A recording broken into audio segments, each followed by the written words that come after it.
Hi everyone, welcome to the bare minimum education. तो आज हम डिस्कस करेंगे विजन आईएएस के दिसंबर मंथ के इकोनॉमी के सेक्शन को। Now this is going to be a very important video. हर वीडियो इकोनॉमी की इंपॉर्टेंट ही होती है विजन आईएएस की, पर आई वुड सजेस्ट कि आप इस बार इस कंटेंट को ब्रीफली खुद पढ़ के देखिए। आपको बहुत जगहों पे ऐसा लगेगा कि एक lag in the sense vision IAS magazines में ये थोड़ी सी प्रॉब्लम है कि ये सेंटेंसेस कंप्लीट किए बिना ही छोड़ देते हैं। तो वहां पे अब आपको समझ आए या ना आए, वो देखिए मेंस के पर्सपेक्टिव से तो बहुत ही अच्छा मटेरियल है ये, there is no doubt about it. और प्रीलिम्स के पर्सपेक्टिव से भी मैं इनको गलत नहीं कह रही, but all I am saying is कि it can not suffice. Although उन पे एक कंपल्शन है, आई अंडरस्टैंड कि 120 पेजेस के करीब ये मैगजीन आती है एक महीने की, तो वही पूरा करना एक स्टूडेंट के लिए काफ़ी मुश्किल है। तो अगर ये उसको और डिटेल में जाके समझाने लगेंगे, हर सेंटेंस को और इलेबोरेट करके लिखने लगेंगे, तो ये पॉसिबल नहीं है। इसको तो कवर करना ऑलमोस्ट इम्पॉसिबल हो जाएगा और काफ़ी इंटीमिडेटिंग हो जाएगा। So we understand their part also, but ये प्रीलिम्स के लिए डेफिनेटली कंसेप्चुअल क्लैरिटी नहीं प्रोवाइड कर सकता, बहुत सारी चीज़ें।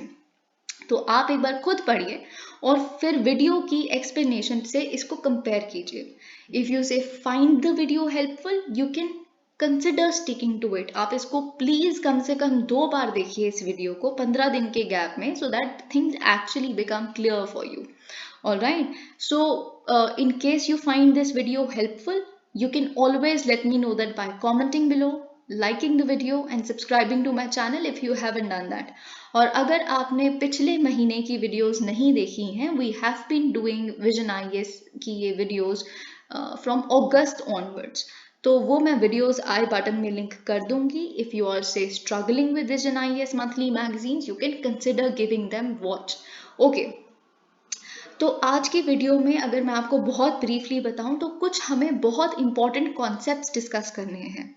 बहुत इंपॉर्टेंट कॉन्सेप्ट्स, देखिए आप बहुत सारी चीज़ें अपने जैसे ग्रोथ आप एक टॉपिक पढ़ते हैं, डेवलपमेंट आप एक टॉपिक पढ़ते हैं, इन्फ्लेशन आप एक टॉपिक पढ़ते हैं। आपको ऐसा लगेगा पढ़ने के बाद, अरे हमें तो सब कुछ आ गया है, there is nothing, there is no question we can not answer. It should be like that. एक कॉन्सेप्ट की तैयारी तो ऐसी ही होती है, पर ग्रोथ खुद में ही एक ऐसा टॉपिक है जिसपे अगर यूपीएससी आपको कंफ्यूज करना चाहे तो 3-4 स्टेटमेंट्स, अगर एक ग्रोथ रिलेटेड ही 3-4 स्टेटमेंट्स आती है तो आपको बहुत आसानी से कंफ्यूज किया जा सकता है। वैसे ही you can read this and that हर दिन न्यूज़पेपर्स में, एनपीएस से रिलेटेड के पब्लिक सेक्टर बैंक्स में ज़्यादा है, प्राइवेट सेक्टर बैंक्स में कम है, ये रिपोर्ट वो रिपोर्ट आती है, तो हम बहुत बोस्टफुल हो जाते हैं, अरे we know economy so much and we have been reading and all of that. पर अगर प्रीलिम्स में यूपीएससी चाहे तो आपको सिर्फ ग्रॉस एनपीएस और नेट एनपीएस में ही डिफरेंस पूछ के 3-4 स्टेटमेंट्स में कंफ्यूज कर सकता है बहुत आसानी से। All it has got to do is twist and turn the statements, और वहाँ पे टाइम का प्रेशर, टेम्परेचर का प्रेशर बहुत ज़्यादा होता है, so you tend to get confuse. तो इसीलिए हम बहुत कॉन्सेप्चुअल लेवल पे चीज़ों को डिस्कस करने की कोशिश करेंगे। जैसे नॉन परफॉर्मिंग एसेट्स होते क्या हैं, what is the difference between sub standard asset, doubtful asset, loss asset और राइट ऑफ्स, और क्या हर बैंक को टैक्स पे करना पड़ता है। फिर अगर हर बैंक को करना पड़ता है तो क्या कोई ऐसा बैंक है जिसे टैक्स पे नहीं करना पड़ता। और क्योंकि ये टर्म एज इट इज, आप छोड़िए बाकी लॉन्ग फुल फ्लेज्ड इकोनॉमी का क्वेश्चन, केवल ये क्वेश्चन अगर आ गया कि what is an over leveraged corporate house, what is the leverage ratio of a company, है ना। अगर आपसे इस चीज की डेफिनेशन ही पूछ ली जाए 3-4 स्टेटमेंट्स में से कौन सी सही है, क्योंकि ये टर्म इतनी ज़्यादा, हम बहुत सारे रिपोर्ट्स आ रही हैं अडानी एंटरप्राइजेस से रिलेटेड, जो फॉरेन फर्म्स हैं, रिसर्च फर्म्स हैं, they have been coming up with this lately, कि जो अडानी एंटरप्राइजेस हैं, जो अडानी ग्रुप कंपनीज हैं, दे आर ओवर लीवरेज। तो इसका मतलब क्या होता है और ये क्या लिंक है इसका एनपीएस से, और बैंकिंग सेक्टर में स्लिपेज का मतलब क्या होता है, और ट्रेड सेक्टर में स्लिपेज का मतलब क्या होता है, और क्या दोनों में कोई लिंक है या नहीं है। और ये सब चीज़ें यहाँ नहीं लिखी, बस लिख के हेडलाइन डाल के बस छोड़ दी गई हैं, जो आपके लिए काफ़ी डिफिकल्ट हो सकता है समझना खुद से। और हम जैसे कि मैंने बताया ग्रॉस एनपीए, नेट एनपीए में एग्जाम्पल के थ्रू डिफरेंस समझने की कोशिश करेंगे।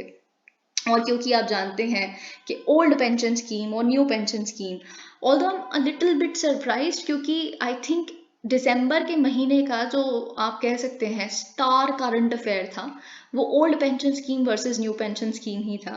पर उसको सबसे कम कंटेंट यहाँ दिया गया है, स्पेस दी गई है और काफ़ी ऐसे रश थ्रू किया गया है उस concept. But I think it is a very very important topic for you, very important. हम न्यूज़पेपर एनालिसिस वीडियोस में कम से कम 3 से 4 बार डिस्कस कर चुके हैं और काफ़ी डिटेल में, कि क्या इंटरजेनरेशनल इक्विटी प्रॉब्लम है, अ lot of things. I think that is a very important topic for you, और वहाँ पे आपको काफ़ी एक्स्ट्रा कॉन्सेप्चुअल क्लैरिटी होने की ज़रूरत है।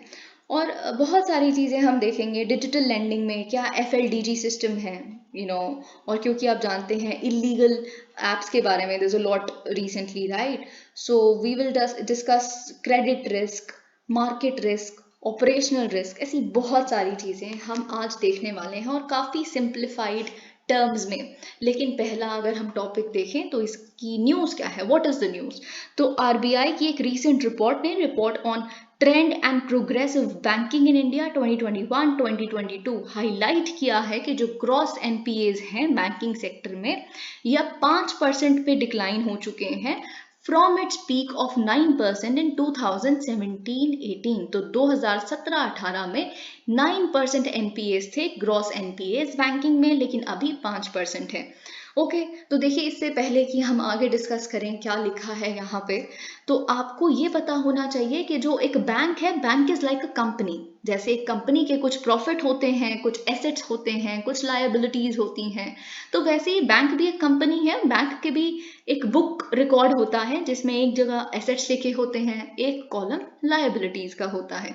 अब एसेट क्या होता है, एसेट कोई भी एक ऐसी चीज है जो आपके लिए प्रॉफिट मेकिंग है, राइट। और लायबिलिटी कोई भी एक ऐसी चीज है जो आपकी सिरदर्दी है, आपके पास से जाना है, आप किसी को ओ करते हैं वो, ठीक है, तो वो लायबिलिटी है। तो वैसे ही अगर हम बैंक के केस में डिस्कस करें तो बैंक का एसेट क्या है, loan.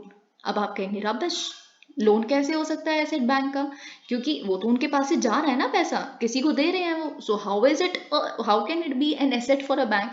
No, loan is an asset for a bank. Why? क्योंकि एसेट, जैसे कि मैंने आपको बताया था, जो भी चीज प्रॉफिट मेकिंग होती है वो एसेट होती है। अब लोन जब एक बैंक किसी को भी देगा तो ना ही केवल वो प्रिंसिपल अमाउंट उसके पास वापस आना है एक दिन, बल्कि साथ ही में उस अमाउंट पे बैंक को कुछ इंटरेस्ट मिलेगा, टाइमली, मंथली। ओके, तो वो इसलिए प्रॉफिट मेकिंग डील है बैंक के लिए, hence loan is an asset for a bank. अब हम दूसरे कॉलम पे आ जाते हैं, लायबिलिटीज। अब लायबिलिटी क्या है बैंक के लिए, लायबिलिटी है आपके डिपॉजिट्स जो आप बैंक में करते हैं। Then again rubbish you would say, पर नहीं, कैसे जो डिपॉजिट्स हैं आपके, वो बैंक के लिए एक लायबिलिटी है। क्यों? क्योंकि आपके डिपॉजिट वहां पड़े हैं, वो एक सिरदर्दी है बैंक के लिए हमेशा के लिए, क्योंकि आप कभी भी विड्रॉ कर सकते हैं, राइट। आप कभी भी विड्रॉ कर सकते हैं, और ना ही केवल ये, बल्कि साथ में बैंक ने आपको उस पर कुछ इंटरेस्ट भी देना है। तो एक एक आप कह सकते हैं घाटे का सौदा, लायबिलिटी फॉर द बैंक, ठीक है। तो अब देखिए, जैसे कि मैंने बोला, एक लोन मतलब एक एसेट होता है।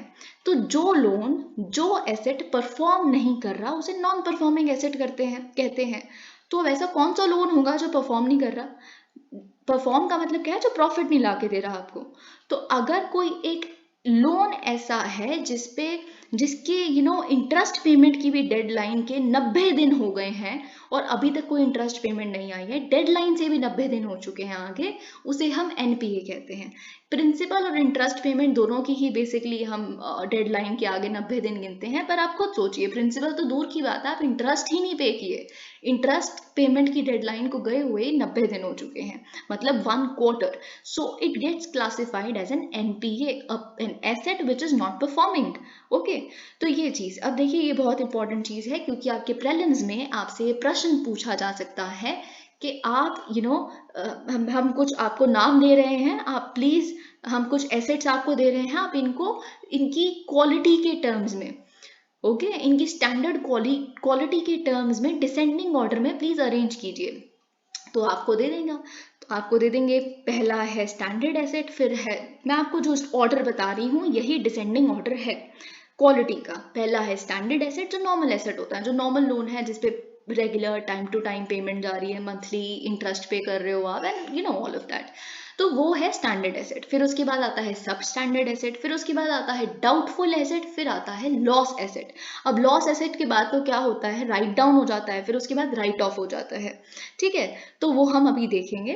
पर सब स्टैंडर्ड एसेट क्या होता है, वो एसेट जो स्टैंडर्ड से थोड़ा कम है, वो सब स्टैंडर्ड हुआ। अब ऐसा कौन सा एसेट है, जिस पर्टिकुलर एसेट को एनपीए बने हुए भी काफी समय हो गया, यानी कि इट्स आइदर लेस देन और इक्वल टू 12 मंथ्स। तो 1 साल के अंदर अंदर अगर एनपीए बने भी हो चुका है आपको, उसे हम सब स्टैंडर्ड एसेट कहते हैं। डाउटफुल एसेट, अब देखिए स्टैंडर्ड तो दूर की बात है, अब हमें डाउट ही होने लग पड़ा है कि वापस आएगा या नहीं आएगा। तो जिस एसेट को सब स्टैंडर्ड कैटेगरी में आए हुए भी you know for a period exceeding 12 months, 1 साल से ज्यादा हो चुका है, उसे हम डाउटफुल एसेट कहते हैं। This is very important, okay, तो you must understand it.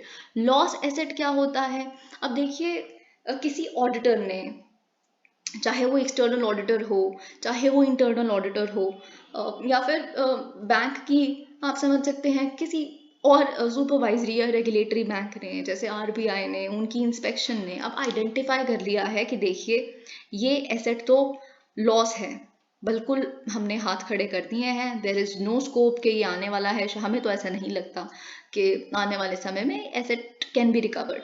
So if a loss has been identified by the bank or internal or external auditors or by the corporation department or by the RBI inspection, पर अभी क्या है, loss identify हो गया है, पर अभी इसको हमने राइट ऑफ नहीं किया है, ओके। तो यहाँ पे देखिए क्या लिखा है, it has not been written off wholly और पार्शली या पार्टली। तो देखिए जो पार्टली राइटिंग ऑफ होती है हम उसे राइट डाउन कहते हैं, जो wholly written off, wholly completely हमने उसे राइट ऑफ कर दिया तो राइट ऑफ कहते हैं। तो देखिए राइट ऑफ का मतलब क्या होता है, अगेन ये भी आपको बहुत अच्छे से पता होना चाहिए। राइट ऑफ का मतलब क्या है, अब इससे रिलेटेड मुझे आपको कुछ और इम्पोर्टेंट बातें भी बतानी है, क्योंकि न्यूज़पेपर में जिन तरह की उन्होंने फ्यूरोर मचा दिया था लेटली, वो यही था कि राइट ऑफ्स इतने 10 लाख करोड़ के करीब राइट ऑफ हुए, एंड ऑल ऑफ दैट। तो राइट ऑफ से रिलेटेड तो आपको बहुत तरह के क्वेश्चंस घुमा के पूछे जा सकते हैं।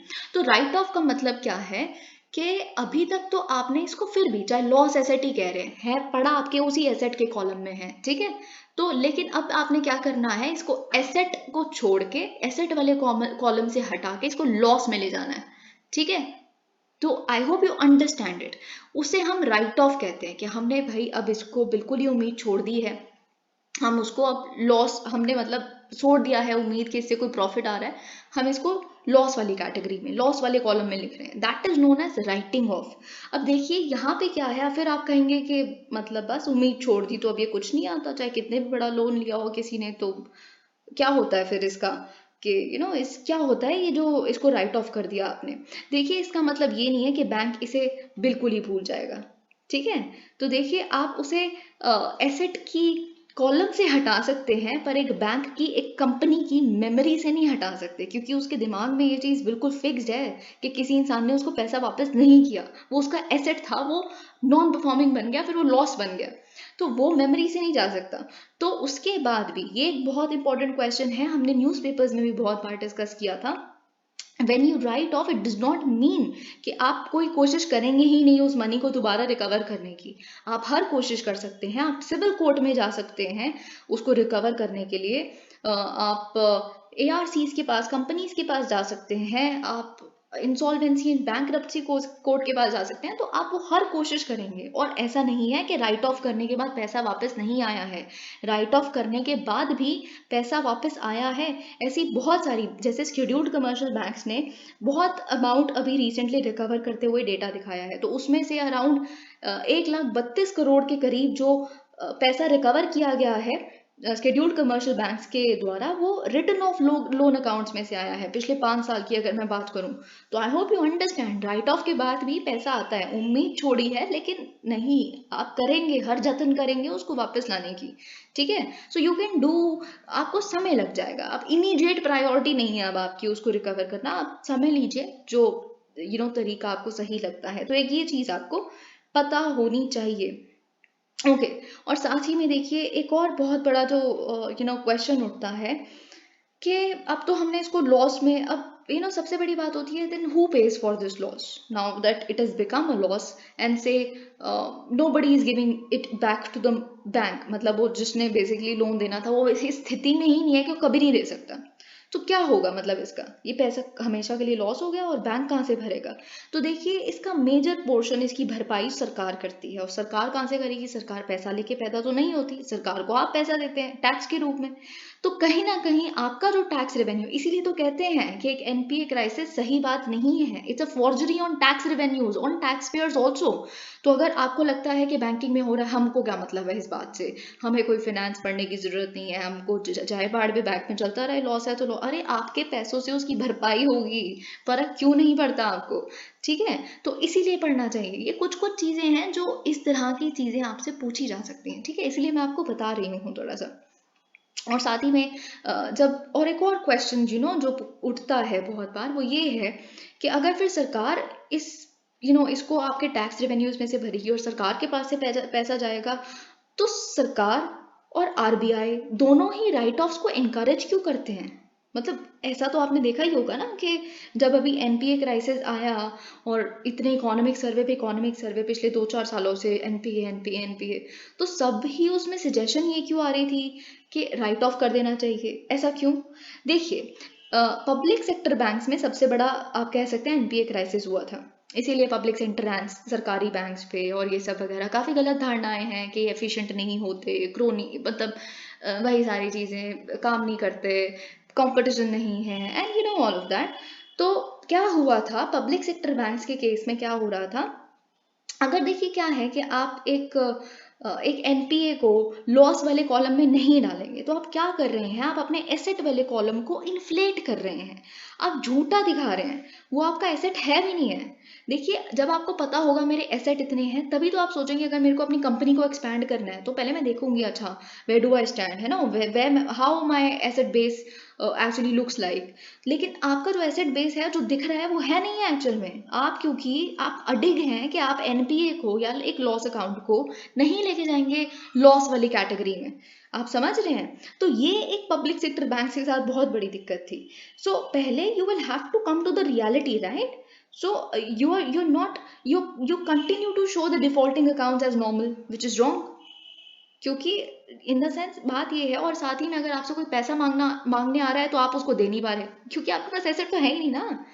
समझ रहे? पैसा आपके पास है ही नहीं, आप बिजनेस अपना एक्सपैंड कर ही नहीं सकते, और यहाँ पे एसेट आपका ज्यादा दिख रहा है। तो दिक्कत, आप आई थिंक आप समझ पा रहे हैं इस बात को।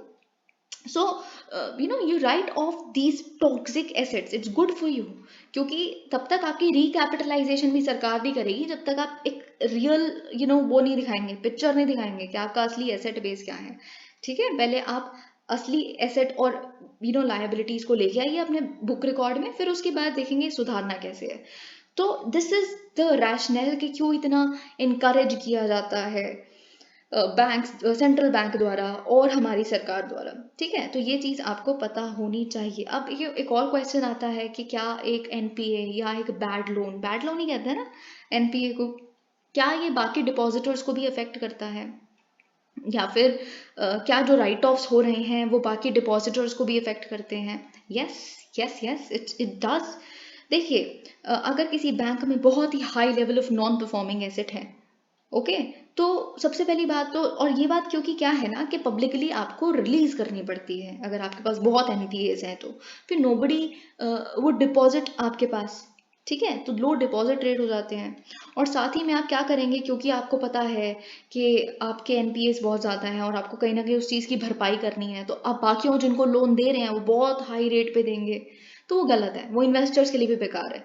तो ये बेसिकली क्या है, एनपीए क्राइसिस होना ही नहीं चाहिए। घुमा फिरा के बात ये है तो उसको सॉल्व करो, जो अभी दिख रहा है वो एक काफ़ी पॉजिटिव चीज़ है। यहाँ पे एक और चीज़ आपके प्रीलिम्स के लिए फैक्ट है बहुत important, based on overdue norms a loan और advance for which the principal और interest rate, okay this we have done. Agriculture loan से रिलेटेड, तो यहाँ पे क्या लिखा है, एग्रीकल्चर लोन में कौन एनपीए बनता है कौन नहीं बनता, ये देख लेते हैं। अगर overdue for NPA is 2 crop seasons for short duration camps, तो देखिए वही चीज़ यहाँ पे लिखी है, 2 क्रॉप सीजन्स यहाँ का बेसिकली आप कितने डेडलाइन से कितनी ऊपर बेसिकली आपने रीपेमेंट नहीं की, तो ओवरड्यू वाला जो है वो 2 क्रॉप सीजन है शॉर्ट ड्यूरेशन क्रॉप्स के लिए, और 1 क्रॉप सीजन है लॉन्ग ड्यूरेशन क्रॉप्स के लिए। ये आपको याद रखना पड़ेगा, ठीक है। तो अब देखिए यहाँ पे रीजंस बिहाइंड एनपीएस लिखा हुआ है, तो आपको ये बात पता होनी चाहिए। और जी हाँ, एक और बात क्या होता है कि ये चीज़ बहुत बार बोली जाती है कि एनपीए को अगर आप राइट ऑफ कर देंगे तो सबसे बड़ा फायदा क्या होता है। बाकी चलिए, तो जो चीज़ें हमने देखी पढ़ी वो तो अलग बात है, ये आपके प्रेलिम्स के पर्सपेक्टिव से बहुत इंपॉर्टेंट है, क्योंकि हर न्यूज़पेपर में जो हर इकोनॉमिस्ट सबसे पहला रैशनल यही कहता है कि जब आप एक जो एसेट है भी नहीं है असल में, आप उसको अगर ले जाएंगे लॉस के कैटेगरी में, तो आप पे टैक्स लायबिलिटी कम हो जाएगी। देखिए बैंक होता तो एक कंपनी ही है ना, ये चीज़ तो हम देख चुके हैं पहले भी। स्केड्यूल्ड कमर्शियल बैंक्स, कमर्शियल क्या होता है, कंपनी होती है, ठीक है। तो ऑफ कोर्स अब आपका जो भी प्रॉफिट है आप उस पर टैक्स भरते हैं, हाँ, जैसे कंपनी भरती है वैसे ही आप भी भरते हैं, ठीक है। तो इन द सेंस जो आपका एसेट है भी नहीं, आप एसेट दिखाई जा रहे हो उसको, फिर उस पर टैक्स भी भरी जा रहे हो, वो है नहीं रहा आगे से, तो इट इज़ गुड, आपकी भलाई इसमें है कि उसमें लॉस में ले जाओ, आपसे टैक्स लायबिलिटी हटेगी आपके सिर से। I hope you understand this. लेकिन जैसे कि मैंने आपको शुरुआत में कहा था, वैसे तो all commercial banks have to pay income tax, income tax के तहत आपको टैक्स पे करना पड़ेगा, क्योंकि profit is your income, interest is your income, ये तो आप समझ रहे हैं आई थिंक। लेकिन RBI is not liable to pay this income और एनी वेल्थ टैक्स या कोई भी इस तरह का टैक्स। क्यों? अब आप कहेंगे क्यों, मतलब आरबीआई सेंट्रल बैंक है इस वजह से। जी क्या होता है कि आरबीआई को एग्जेम्प्ट किया गया है इनकम टैक्स द्वारा ही। क्यों? क्योंकि आरबीआई का जो भी नेट प्रॉफिट होता है, आरबीआई भी तो लैंड ही करता है ना छोटे बैंकों को, फिर वो बैंक आपको लोन देते हैं आगे। तो ये बात तो आपको पता है, ये चीज़ मैं बहुत बार आपको बता चुकी हूँ। बैंक्स खुद लोन लेते हैं ताकि आपको लोन दे सके, और बैंक्स किससे लोन लेते हैं? आरबीआई से लोन लेते हैं। तो आरबीआई भी कुछ इंटरेस्ट पे देता होगा और फिर उससे पैसा कमाता होगा। तो वो बेसिकली क्या होता है कि आरबीआई का जो नेट प्रॉफिट होता है, it is transfer to the government of India only. तो जब आपको सारा प्रॉफिट ही आ रहा है तो आप क्या छोड़िए छोटा मोटा टैक्स क्या करेंगे, सारा प्रॉफिट आपका है। I hope you understand this, because RBI sort of transfers its 99.99% of income to the government of India. That's why it's sort of exempted. अब यहाँ पे रीजंस क्या है बिहाइंड एनपीएस, क्या पता यही प्रेलिम्स का एक सवाल आ जाए, which of the following are the reasons behind NPAs. तो वहाँ पे आप थोड़ा बहुत दिमाग लगा के, ये तो सबसे आसान तरह का क्वेश्चन होगा, अगर आ गया पर आ सकता है, ऐसा नहीं है कि आसान प्रश्न आते नहीं है, आसान भी उस समय पे। फिर वो आसान क्वेश्चन ऐसे होते हैं कि it is a bonus for you, you should not be living on it, क्योंकि वो हर कोई सॉल्व कर पाएगा। ओके तो यहाँ पे क्या लिखा है, poor governance and poor operational efficiency अगर बैंक्स की होगी, बैंक में ही कुछ है नहीं, गवर्नेंस एथिक्स वेथिक्स कुछ नहीं है वहाँ पे, तो फिर एनपी होने के चांसेस बहुत ज़्यादा है। Increase number of stored stressed projects because of, अब देखिए क्या है, अगर जिसको आपने लोन दिया हुआ है, बड़े बड़े कॉरपोरेट हाउसेस हैं, पर इन्फ्लेशन आ गई है, रशिया यूक्रेन क्राइसिस आ गया है, तो मार्केट वॉलेटिलिटी आ गई है, या उनका प्रोजेक्ट रुक गया है, या उनका प्रोजेक्ट स्ट्रेस में है, बड़े सारे इस तरह के इंटरनल एक्सटर्नल रीजंस हो सकते हैं कि वो लोन पेइंग बैक कैपेबिलिटी में ही नहीं है, अब कैपेसिटी नहीं बची उस बेचारे के पास, तो कोई क्राइसिस आ गया है। जैसे ग्लोबल फाइनेंशियल क्राइसिस के समय पे ऐसी बहुत सारी दिक्कतें आई थी, ठीक है। तो एक यहाँ पे रीज़न दिया हुआ है कि अभी जो पब्लिक सेक्टर बैंक्स में हमने एनपीए क्राइसिस पीछे तक देखा था 2016, 17, 18 के करीब, वो basically cancellation of coal blocks की वजह से हुआ था, which led to closure of projects and energy supply issues for others. So अब देखिए सबसे इम्पोर्टेंट जो मुझे ऐसा लगता है जो हमें डिस्कस करना है, वो है high leverage ratio of corporates leading to funding gaps, that is the inability of promoters to raise additional loans for projects। देखिए जैसे कि मैंने आपको बताया था कि ओवर लीवरेज का मतलब क्या होता है। पहले तो लीवरेज रेशो का मतलब क्या होता है। लीवरेज रेशो का मतलब है कि आप अपने बिजनेस को कैसे रन कर रहे हो, कैसे, मतलब पैसा कहाँ से आता है आपके पास, आप अपनी जो भी फाइनेंशियल ऑब्लिगेशंस हैं, अगर फॉर एग्जांपल आपने डेट भी किसी को पे करना है तो आप उसको कैसे पे कर रहे हैं, या आप अपना आपका जो कैपिटल आ रहा है वो कहाँ से आ रहा है। तो अगर आपका जो कैपिटल है या जितनी भी आपकी फाइनेंशियल ऑब्लिगेशंस को आप पे बैक कर रहे हो वो लोन लेके ही कर रहे हो, तो it is coming in the form of debt only, then you are over leverage. जो अडानी के केस में बहुत सारी रिपोर्ट्स पॉइंट आउट करती हैं, ठीक है। वैसे तो अगर आप इसके बिल्कुल टेक्निकल डेफिनेशन में जाएंगे तो लीवरेज रेशो का मतलब होता है डेट टू इक्विटी रेशो, कि बेसिकली आप कंपनी जैसे चला रहे हो, कंपनी का जो ऑपरेशन चल रहा है वो कितना डेट के माध्यम से चल रहा है, कितना इक्विटी के माध्यम से चल रहा है। देखिए इक्विटी एक सेफ चीज होती है, वो बेसिकली जो अंबानीज है ना वो अब कर रहे हैं। Ambanis are not going for a lot of debt, वो नहीं चाहते कि उनकी जो स्थिति है वो अडानी की तरह हो, ठीक है। खैर अब ये आपको आई थिंक पता होगा, क्योंकि वो अपने शेयर्स बेच बेच करके ही अपना ऑपरेशन और अपनी कंपनी को एक्सपैंड कर रहे हैं। But what is happening in Adanis cases otherwise, वो डेट ले लेके अपनी कंपनी को एक्सपैंड कर, so it is over leveraged. तो ये चीज आई होप आपको पता होनी चाहिए, ओके। तो देखिए वैसे यूजुअली क्या होता है कि लीवरेज रेशो 1, ऐसा बोला जाता है कि अगर जैसे आप हर 100 रुपए की इक्विटी के लिए आपका 200 रुपये डेट है, तो आप हाई लीवरेज है, या आपका ऑल ऑफ दैट। तो ये सारी चीज़ें, क्योंकि देखिए बात क्या है, अगेन इसका समझने की कोशिश कीजिए, लॉजिक क्या है यहाँ पे, क्या मतलब क्या फर्क पड़ता है, डेट लेके चलाते रहो, कर देना, बिजनेस तो एक्सपैंड हो ही रहा है, कर देना उससे वापस जितना भी आपको प्रॉफिट होता है। बात ये नहीं है, वो सिर्फ आपको उतना ही वापस नहीं करना ना, आपको इंटरेस्ट बर्डन भी आएगा आपके ऊपर, फिर आपका कहीं ना कहीं जो प्रॉफिट है वो रिड्यूस हो जाएगा। सो दैट वे सस्टेनेबल नहीं है बहुत ज़्यादा, अगर आप ओवर लीवरेज्ड है तो, क्योंकि आपको जो लोन ले लेके आप अपना बिजनेस बढ़ा रहे हैं, वो लोन का ना ही केवल प्रिंसिपल पे बैक करना है, इंटरेस्ट भी बर्डन पड़ रहा है, इंटरेस्ट का भी वो भी पे बैक करना है, और वो एक्चुअल में जो आप प्रॉफिट कमा रहे हैं उसमें से ही करेंगे। तो दिक्कत है यहाँ पे, ठीक है। तो ये बात आपको पता होनी चाहिए। अब देखिए ये तो आप जानते ही हैं कि कैसे 2016 में द इंडियन फाइनेंशियल मार्केट्स वो अंडर सीवियर स्ट्रेस, और 2016 तक जो बैंकिंग एनपीएस थे they reach around 9% because of various reasons as we just discussed here, okay. पर लास्ट कुछ सालों में ऐसा है कि we are seeing a healthy balance sheet growth. अब ये पता है क्यों हो रहा है, अगेन ये आपके प्रीलिम्स के पर्सपेक्टिव से, और हम ये हजारों बार डिस्कस कर चुके हैं, ट्विन बैलेंस शीट प्रॉब्लम। इस समय पे ट्विन बैलेंस शीट प्रॉब्लम थी, इसीलिए इतना बड़ा एनपीए क्राइसिस आया, लेकिन अभी ऐसा नहीं है, twin balance sheet problem exist नहीं करती। अब ट्विन बैलेंस शीट का मतलब क्या होता है, देखिए वही चीज, जो बैलेंस शीट है बैंक की, वो एक्चुअल में जिस कंपनी को उसने लोन दिया हुआ है उसकी बैलेंस शीट पे डिपेंड करती है ना। क्यों, क्योंकि अगर वो प्रॉफिट नहीं मेक करेगी तो आपको कहाँ से पे बैक करेगी, तो उसकी बैलेंस शीट अच्छी, वो खुश आप खुश, तो वो होता है ट्विन बैलेंस शीट, ठीक है। तो यहाँ पे नहीं लिखा, पर खैर आपको पता होना चाहिए। Improved asset quality due to easing of legacy, वही चीज़ अब हम क्यों बेसिकली देख रहे हैं, क्योंकि जो लेगेसी एनपीएस थे now they have been written off, बहुत कुछ रिकवर भी कर लिया गया है जैसे कि मैंने आपको बताया। तो वो लेगेसी जो इतने सालों से पड़े हुए एनपीएस थे, वही sort of have gotten them eased, so that has helped us।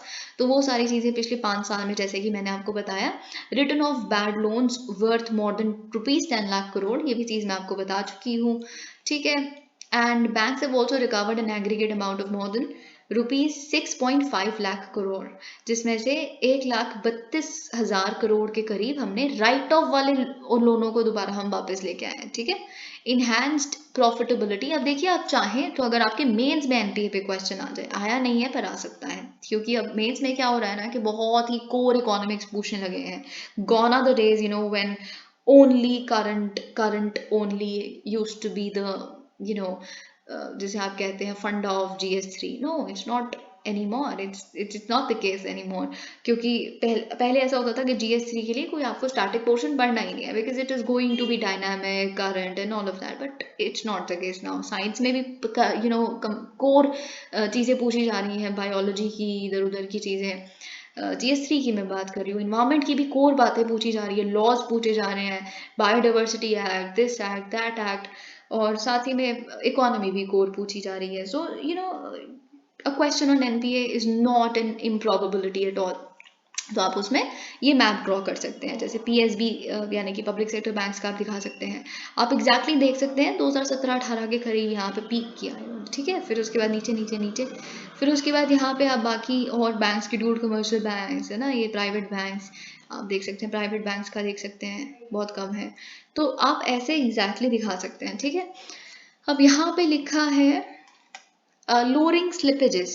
अब देखिए यहाँ पे जो डेफिनेशन लिखी है वो ट्रेड में स्लिपेज का मतलब क्या होता है वो लिखी है, लेकिन आप चाहे तो आरबीआई की वेबसाइट पे जाके पढ़ सकते हैं। बहुत ही सिंप्लीफाइड टर्म्स में उन्होंने बताया हुआ है कि बैंकिंग सेक्टर में स्लिपेज का मतलब क्या है। बैंकिंग सेक्टर में स्लिपेज का मतलब होता है कि आप और इकट्ठे नहीं हो रहे एनपीएस, उसे कहते हैं slippage. So that is lower slippage. मतलब अगर मैं बताऊं तो स्लिपेज इज व्हाट, जब बहुत ज़्यादा एनपीएस इकट्ठे हो रहे हैं तो उसे हम स्लिपेज कहते हैं, because the borrowers are not paying back their interest for over 90 days. It is becoming NPAs, more and more NPAs aggregating, so that is a slippage. ठीक है। लेकिन अगर लोअर स्लिपेज है तो मतलब कम एनपीएज और इकट्ठे हो रहे हैं, पहले वाले एनपीए तो थे लेगेसी वाले और इकट्ठे हो रहे हैं और वो कम हुए हैं अगर, तो लोअर स्लिपेज। तो बेसिकली पिछले सालों में क्या हुआ है, 5-6 सालों में लोअर स्लिपेजेस हुए हैं और जो और इकट्ठे नहीं हुए हैं।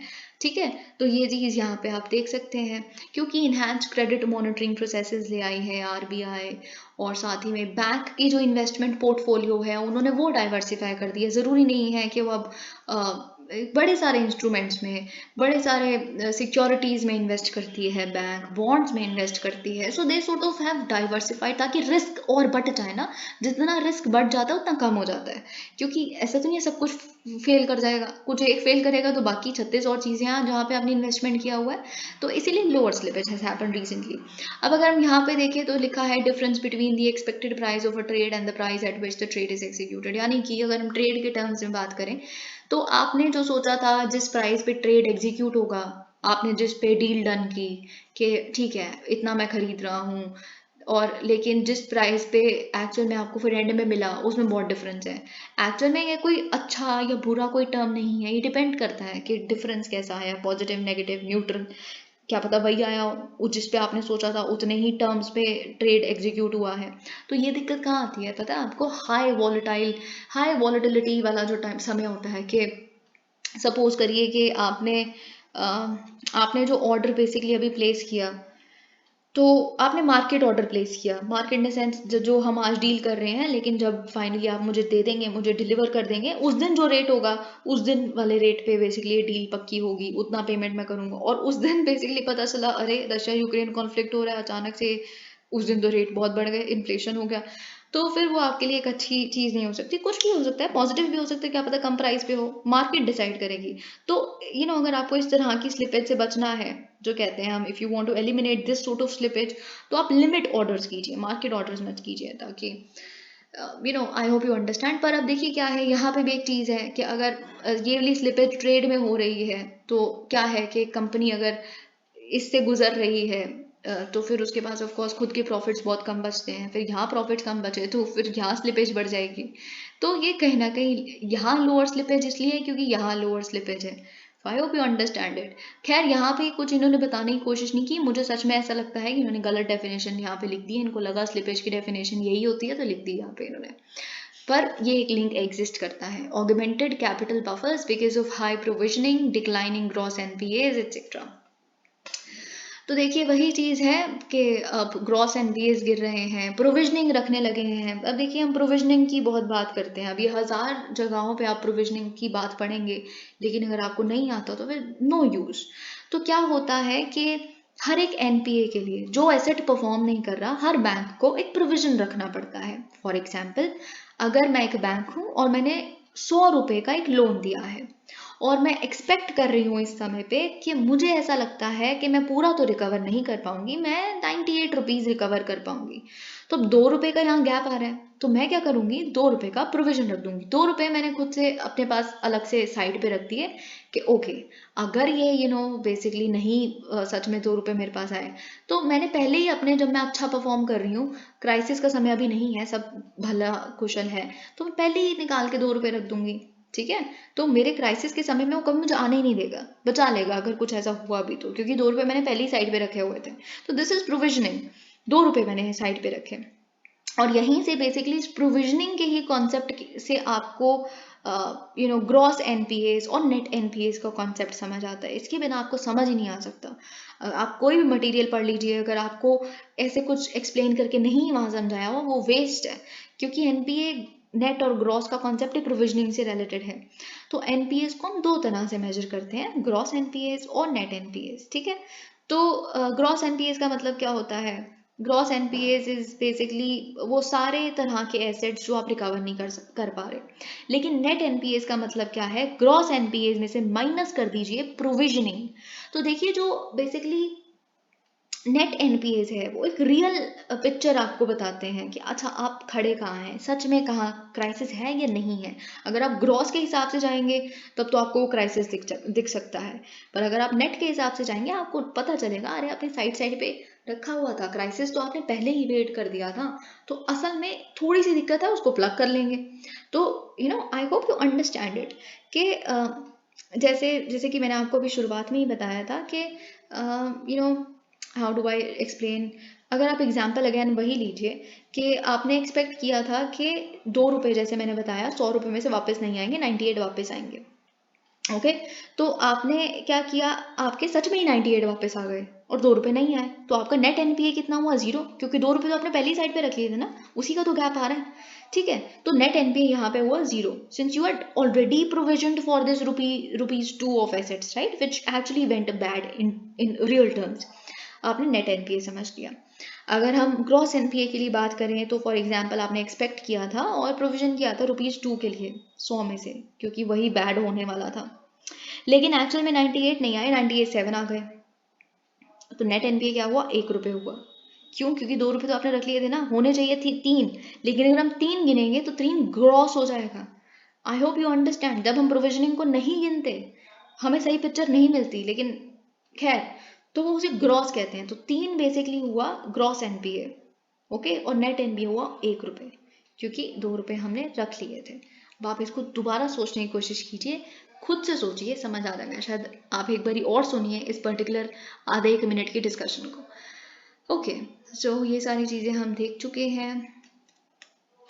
तो प्रोविजनिंग अच्छी चल रही है क्योंकि बेसल नॉर्म्स हैं, ये सब कुछ हम फॉलो कर रहे हैं, बेसल 3 नॉर्म्स। अब देखिए अगर मैं ये सब कुछ को पढ़ाने लग पड़ूंगी तो फिर आप अपने स्टैटिक पोर्शन में क्या पढ़ेंगे, पर आई एम एक्सपेक्टिंग कि आपको पता है, क्योंकि हम बहुत बार न्यूज़पेपर वीडियोस में भी डिस्कस कर चुके हैं। और साथ ही में देखिए जो लेगेसी एनपीएस थे उनको एड्रेस करने के लिए बहुत सारे रिसेंटली स्टेप्स लिए गए हैं। रिकैपिटलाइज किया गया है पब्लिक सेक्टर बैंक्स को सरकार द्वारा, ताकि वो अपनी कैपिटल एडुकेसी रिक्वायरमेंट्स को जो बेसल नॉर्म्स में लिखी हुई है उसको वो पूरी कर सकें, ठीक है।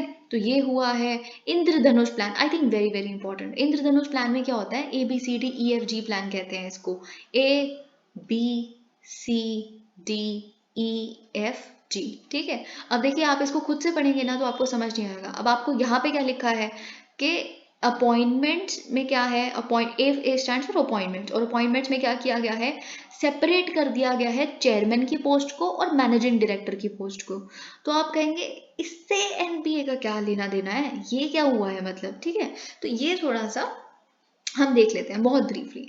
तो पहला इंद्रधनुष प्लान में ए स्टैंड फॉर अपॉइंटमेंट्स, यानी कि अब चेयरमैन अलग होगा एक इंसान, मैनेजिंग डायरेक्टर एक अलग इंसान होगा, दोनों एक ही नहीं है, चेयरमैन भी सेम है, मैनेजिंग डायरेक्टर भी सेम है, ऐसा नहीं होने वाला, ठीक है। और साथ ही में जो प्राइवेट सेक्टर कैंडिडेट्स हैं वो भी अप्लाई कर सकते हैं। तो you are sort of attracting, you are allowing talent from the private sector also to come into the public sector banks की अगर हम बात करें तो। Moreover, you have separated the posts of managing director and chairman. So by that, what you're doing is you're checking excessive concentration of power into one man, in the hands of one man. क्योंकि जब ये excessive concentration हो जाती है तो smooth functioning कहीं नहीं हो सकती। सो बाय दैट आप कॉर्पोरेट गवर्नेंस, इस जगह कॉर्पोरेट ही कहें अगर हम, या गवर्नेंस को इम्प्रूव करने की कोशिश कर रहे हैं दैट वे, ओके। एक बंदे ने कह दिया नहीं जी एनपीए है, राइट ऑफ नहीं करेंगे, एनपीए दिखाओ, इसको दिखाते रहो अगले 5-6 साल तक। I hope you understand that, ठीक है। बी पे आ जाते हैं, बैंक बोर्ड ब्यूरो। तो बैंक बोर्ड ब्यूरो के केस में क्या लिखा है कि एक होता था appointment board of the public sector banks. तो अपॉइंटमेंट बोर्ड जो होता था वो सरकार रन करती थी कहीं ना कहीं, ठीक है।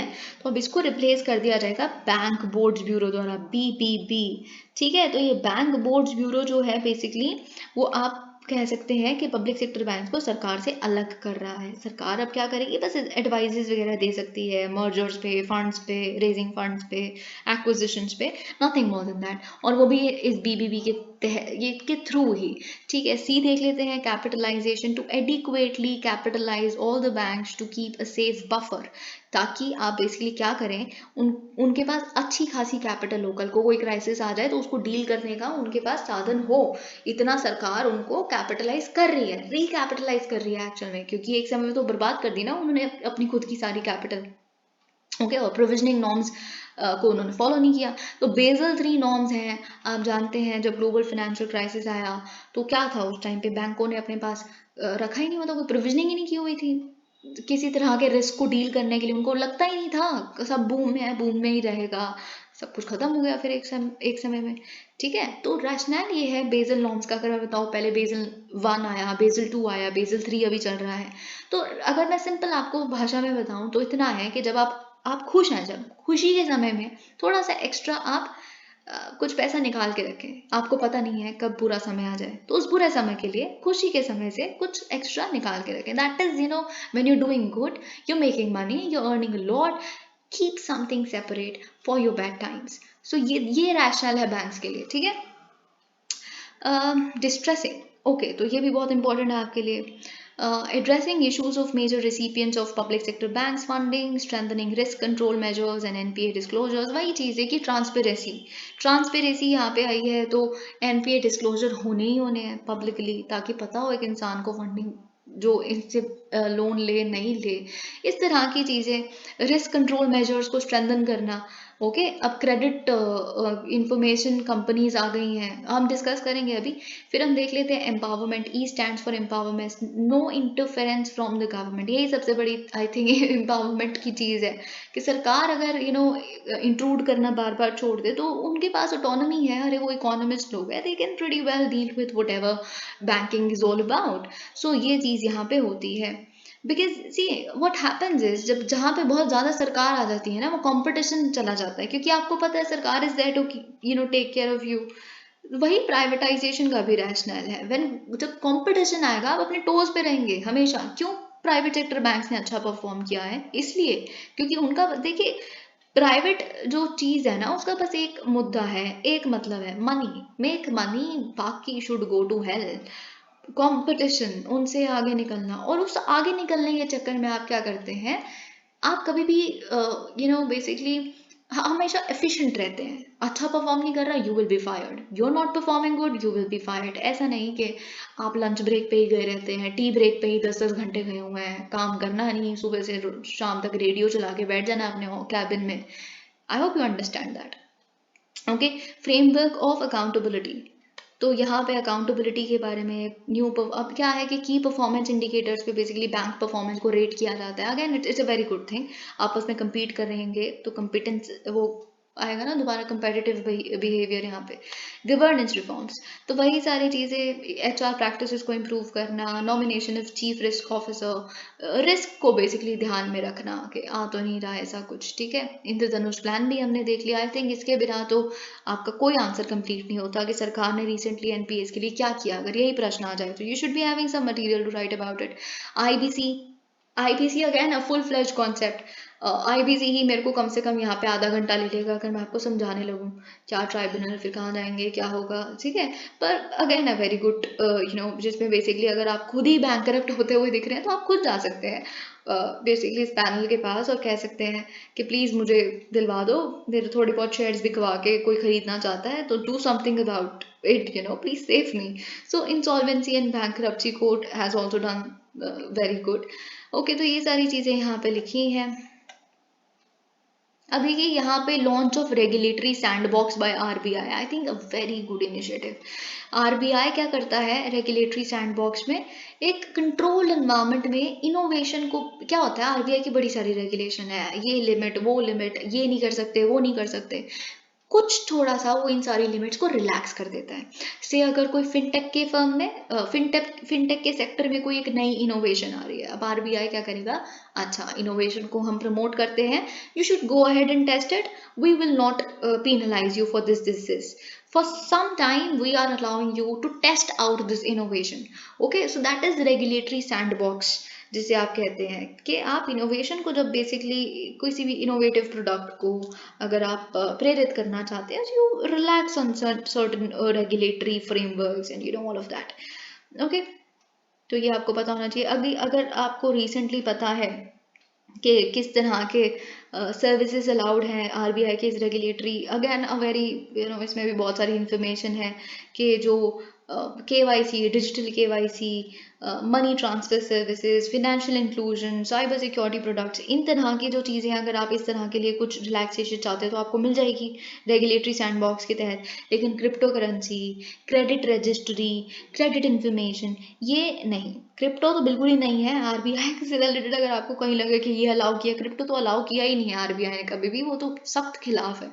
ठीक है, तो ये सारी चीज़ें। अब कंसर्न्स भी हैं कुछ। इन्फ्लेशन इज ग्लोबलाइज, आप देख रहे हैं, कोविड आया, supply chain risk I, Russia Ukraine conflict आया है, इन्फ्लेशन बढ़ गया है, प्रॉफिट कम हो गया है, ट्रेड हो नहीं रहा, एक्सपोर्ट्स हो नहीं रहे, प्रॉफिट आएगा कि नहीं, लोन वापस जाएगा कि नहीं, ये बहुत सारी चीज़ें। ठीक है, borrowing cost are increasing because of synchronise monetary policy tightening, तो वही चीज़ यहाँ पे रेपो रेट बढ़ गया है, कितना लोन ले पाएंगे, फिर अपनी कंपनी बढ़ा पाएंगे कि नहीं, क्योंकि लोन लेना ही महंगा हो गया है। ठीक है, तो ये सारी चीज़ें यहाँ पे लिखी हैं। और साथ ही में क्या है ना, रिसेंटली आईबीसी भी थोड़ा अच्छा परफॉर्म नहीं कर रहा because of the time taken for admission of resolution application. अब देखिए, आईपीसी को तो सस्पेंड ही कर दिया था, कोविड आया था, फिर उसके बाद जब हटाया गया सस्पेंशन को, तो उसके बाद से इतना एफिशिएंट हमें नहीं दिख रहा। तो ये सारी चीज़ें यहाँ पे लिखी हैं। Way forward with banks as the backbone of every economy. See, banks have to do good, they have to be in good shape, in good health, because everything and anything is linked to them. Okay, जैसा कि मैंने आपको बताया, so वही चीज यहाँ पे लिखी है। Okay, it is vital that the banks remain in good health, but when we look above concerns with the issues of capital outflows, currency depreciations, rupee is depreciating, वो एक बहुत बड़ी दिक्कत परफॉर्म कर रही है। साथ ही में रिजर्व लॉसेस, फॉरेक्स रिजर्व जा रहा है, तो हमारी कंट्री जो इमर्जिंग इकोनॉमी जैसे भारत, उनके लिए थोड़ा सा रिस्क आप कह सकते हैं अभी फाइनेंशियल सिस्टम्स के लिए है। So you improve IBC, you do come up with certain governance related reforms, you improve them, you implement them, more than improvement, you implement what you say। ये सारी चीज़ें यहाँ पे लिखी है। As per the latest report, वही चीज़, you learn from private sector bank. ही सर्टन, ये जो अभी रैंकिंग वाला हमने देखा, that's a good thing. I think that is exactly, आप कंपटीशन सीड करते हैं पब्लिक सेक्टर बैंक्स में भी, that has to be done. Convergence of corporate governance practices, वही कॉर्पोरेट गवर्नेंस प्रैक्टिसेस जो प्राइवेट सेक्टर बैंक्स की, थोड़ी सी अपनाइए, बहुत ज़रूरी है। क्योंकि आप यहाँ खुद देख सकते हैं, ग्रॉस लेटेस्ट रिपोर्ट जो बताती है, gross NPA public sector bank से 6.5% और प्राइवेट बैंक के 3.3%। It's almost double public sector banks में। ठीक है, ये सारी चीज़ें। Centralise information and management system for, अब देखिए ये सब कुछ आप लिख सकते हैं, इसको इम्प्लीमेंट करें, स्लिपेजेस को मॉनिटर करें, विजिलेंस हो, digital, and all of that. Digital lending, now this is very very important, क्योंकि आप जानते हैं RBI has like gotten very scared के ये, और बिल्कुल राइटली सो, सही रीज़न के लिए आरबीआई, आप जानते हैं कि गाइडलाइंस जो लेके आई थी डिजिटल लेंडिंग के लिए, now they have become effective since December 1। So we will be discussing digital lending. First of all, क्या होता है डिजिटल लेंडिंग? मतलब आप कह सकते हैं रिमोट ऑटोमेटेड लेंडिंग प्रोसेस। आपने मांगा, आ गया आपके पास पैसा। ठीक है, तो वो बेसिकली आप घर बैठ के कहीं पे भी, आपको बैंक नहीं जाना, खड़े नहीं रहना वहाँ 10 घंटे, ये डिजिटली आपको पैसा मिल जाएगा लोन पे।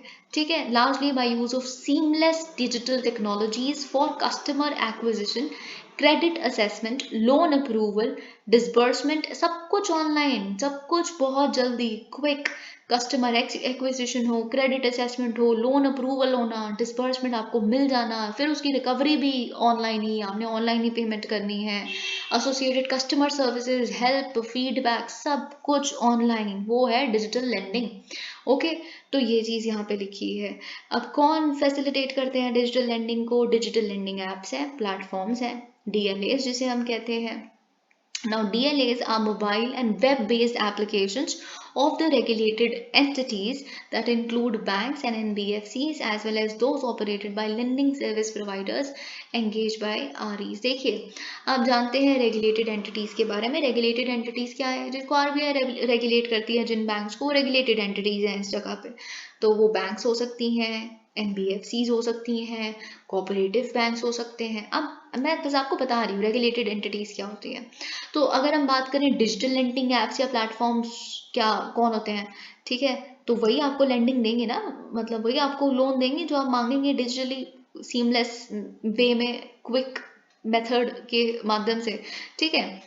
तो DLAs तो देखिए क्या है कि ज़रूरी नहीं है कि कोई थर्ड पार्टी, कोई लेंडिंग सर्विस प्रोवाइडर LSPs ही होना चाहिए जो बेसिकली आपको ये लोन प्रोवाइड करेगा। ऐसा भी हो सकता है कि उस बैंक का खुद का एक प्लेटफॉर्म है और उसके माध्यम से आपको डिजिटली लेंड कर रहे हैं, जो जायज़ भी होगा अगर एक रेगुलेटेड एंटिटी है तो, ठीक है। तो यहाँ पे आपको LSP और DLA के बीच में डिफरेंस पता होना चाहिए। ज़रूरी नहीं है हर एक LSP गलत ही हो, पर अभी तो रिसेंटली रिपोर्ट्स तो दिखा रहे हैं बहुत सारे गलत हैं। Lending share, private banks have a major share in, अब देखिए ये बहुत इंपॉर्टेंट है, आई थिंक ये आपसे अगेन ये क्वेश्चन क्योंकि I do not remember exactly, economy में एक बार एक क्वेश्चन आया था जिसमें पूछा हुआ था कि कौन सा प्राइवेट सेक्टर या पब्लिक सेक्टर में ये चीज़ ज़्यादा है, तो इस तरह का I think external commercial bonds, इस तरह का कोई क्वेश्चन था, ठीक है। तो वो चीज़ आपको पता होनी चाहिए कि सबसे ज़्यादा जो डिजिटल लेंडिंग हो रही है उसमें शेयर प्राइवेट बैंक्स का है। I think this goes without saying but still, और फिर it is followed by NBFCs and then comes public sector banks. ये रिपोर्ट कहती है RBI की खुद की, ठीक है। तो number 1 is private banks, number 2 is NBFCs, number 3 is public sector banks. NBFCs you know very well, okay, non banking financial companies, ठीक है। तो ये बात आप जानते हैं। और यहाँ क्या लिखा है, categorisation of digital lenders, entities regulated by RBI, वही चीज़ जैसे कि मैंने आपको बताया कि जो अगर एक कोई डिजिटल लेंडिंग करती है, क्या पता वो एक ऐसी एंटिटी हो जिसको RBI ही रेगुलेट करता है, रेगुलेटेड एंटिटी, तो ठीक है, उसमें कुछ गलत नहीं है। Entities authorise to carry out lending according to other, अब ऐसा नहीं है कि हर एक इस तरह की एंटिटी को RBI की रेगुलेशन के अंडर लाया जाता है, नहीं, वो किसी और लॉ के तहत, किसी और रेगुलेटरी प्रोविजन के तहत हो सकता है, maybe not regulated by the RBI and maybe regulated by some other statute। तो अगर ये लेंडिंग कर रहे हैं तो वो एक कैटेगरी है डिजिटल लेंडर्स की। एक थर्ड कैटेगरी है जो बिल्कुल ही मतलब the entity is lending outside the purview of any statutory और एनी रेगुलेटरी प्रोविजन, ना वो किसी रेगुलेटरी बॉडी के अंदर आते हैं, उनको कोई रेगुलेटरी बॉडी रेगुलेट कर रही है, ना कोई स्टैट्यूट रेगुलेट करता है, अलग ही बाहर, और यही सबसे ज़्यादा रिस्क है, ओके। तो 24/7 operations and great customer experiences, देखिए ये तो बात फैक्ट है कि डिजिटल लेंडिंग का ही आने वाले समय में आप कह सकते हैं दौर आने वाला है। क्यों? क्योंकि ठीक है, जो दिक्कतें हैं उसको रिजॉल्व कीजिए, पर हम हर चीज़ जब डिजिटल है तो आप ये नहीं कह सकते कि ये डिजिटल नहीं हो सकता। जो गलत है उसको फिक्स कीजिए, cyber security provisions, privacy provisions, बहुत सारी और दिक्कतें जो हैं उसको फिक्स कीजिए, लेकिन कोई चीज़ बैन नहीं हो सकती। I hope you understanding that, okay. तो इसीलिए यहाँ पे पॉजिटिव्स भी लिखे हैं, जैसे सीमलेस बोरोइंग, जाना नहीं है आपको कुछ भी, विद अ क्लिक, है ना। साथ ही में क्या है कि किसी ज़रूरी नहीं है, अब क्या होगा कि अगर आप अब देखिए, आप सोचेंगे कि जब पब्लिक सेक्टर बैंक से हर कोई लोन क्यों नहीं लेता, क्यों NBFCs इतने सारे लोन देती हैं पब्लिक सेक्टर बैंक्स के कंपैरिजन में या कोई शेड्यूल कमर्शियल बैंक के कंपैरिजन में, तो बड़ी सिंपल बात है, जब आप लोन लेने जाते हैं तो बड़े 36 डॉक्यूमेंट आपसे मांगे जाते हैं, और NBFC से इतने डॉक्यूमेंट नहीं मांगती, छोटे मोटे लोन तो दे देती है, वॉशिंग मशीन वगैरह जैसे टाइप है ना, कार के टाइप, कार भी छोड़िए, चलो वॉशिंग मशीन वगैरह वाला सही एग्जाम्पल था। तो वैसे ही क्या है कि जो डिजिटल लेंडिंग है वो उसमें इंक्लूसिविटी है, क्यों? क्योंकि आप किसी बोरोवर की हिस्ट्री नहीं चेक करते, आपने लोन लिया था, उसको पे बैक किया था, नहीं किया था, so zero credit history of borrowers, you support even then, you support them even then, so inclusivity, improved risk management, faster loan closures, बड़ी जल्दी अगर कुछ घपला ना हुआ बीच में तो छोटा सा लोन लिया है उसको पे कर दीजिए, एक ही क्लिक से लिया है, एक ही क्लिक से पे बैक कीजिए, रिकवरी भी बहुत जल्दी। तो वही सारी चीज़ें यहाँ पे लिखी हैं, ओके।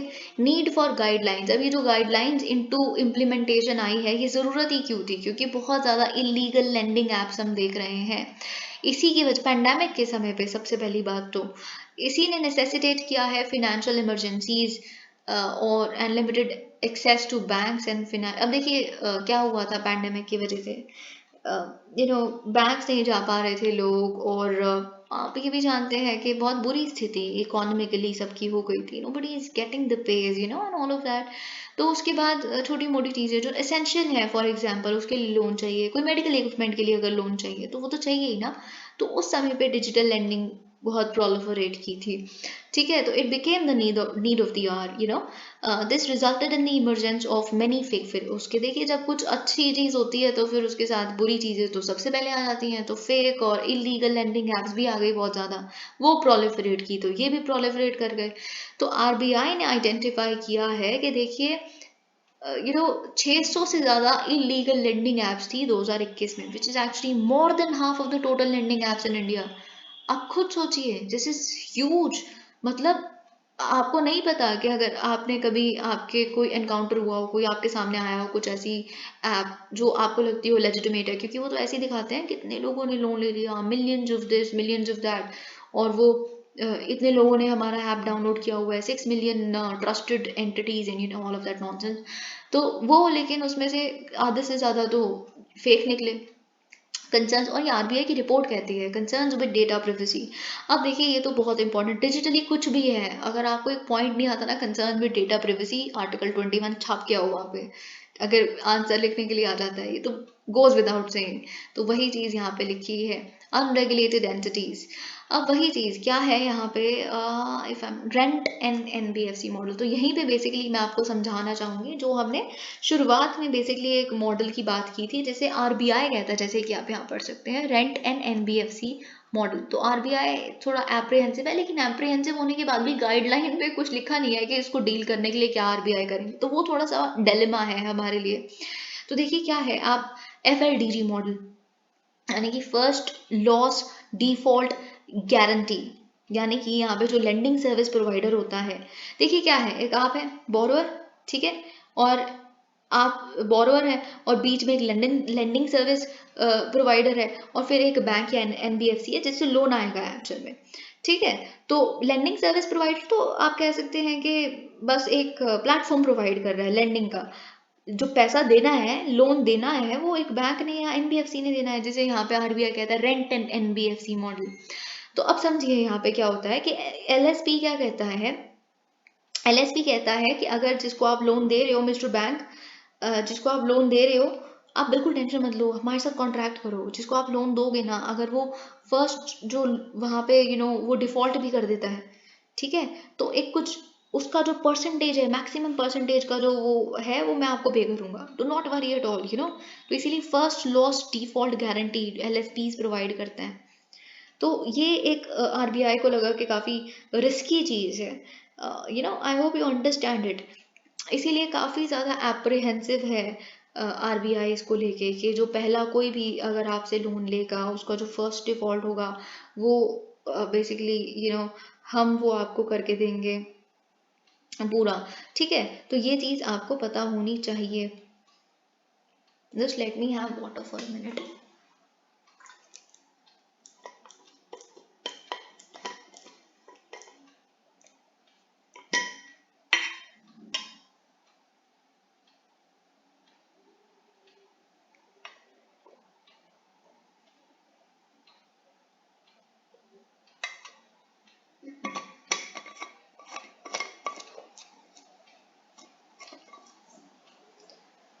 तो बेसिकली जैसे कि मैंने आपको बताया कि जो एलएसपीज हैं, लेंडिंग सर्विस प्रोवाइडर्स हैं, all they have got to do is के वो बस मैच करते हैं, अच्छा ये एक बोरोअर है, इसकी ये डिमांड है, और कौन सा लेंडर है, कौन सा बैंक है, वो इसको पूरा कर सकता है। और साथ ही में ये एक गारंटी देते हैं कि do not worry mister bank, I will pay, अगर कोई डिफॉल्ट कर देता है तो उसका मैक्सिमम प्रपोर्शन। अनरिपोर्टेड प्रोडक्ट्स, अब ये बहुत इंपॉर्टेंट है, ये तो खैर अब बड़े सारे ऐप्स जहाँ पे आप पे करते हैं, स्विगी, जोमेटो, ऑल दैट, वहाँ पे रीसेंट टाइम्स में क्या हुआ है, नए तरह के प्रोडक्ट्स आ गए हैं, bye now pay letter, BNPL loans, ठीक है। तो अब देखिए दिक्कत क्या है ना, हाँ, एक और चीज़ मैं यहाँ बताना भूल गई, इस मॉडल में क्या है एफएलटीजी मॉडल में कि देखिए अगर तो वो जो रेगुलेटेड एंटिटी है उसके माध्यम से अगर कोई लोन प्रोवाइड हो रहा है डिजिटली वो तो ठीक है, लेकिन बहुत सारी एंटिटीज़ ऐसी हैं जिनको रेगुलेट नहीं करती आरबीआई, तो वो रेगुलेटरी पर्व्यू के अंडर नहीं है, तो वो दिक्कत है। आई होप वहाँ पोटेंशियल ऑफ रिस्क बहुत ज़्यादा हो जाता है, वो आप समझ रहे हैं। अब यहाँ पे क्या लिखा है, अब देखिए बात ये है कि जो बी एन पे बाय नाउ पे लेटर अभी आप खरीद लीजिए, बाद में पे कर देना 15 से 30 दिन के अंदर अंदर। फ्लिपकार्ट पे, अमेजोन पे, बड़ी सारी जगहों पे कि आपने इसका इमर्जेंस देखा अभी रिसेंटली।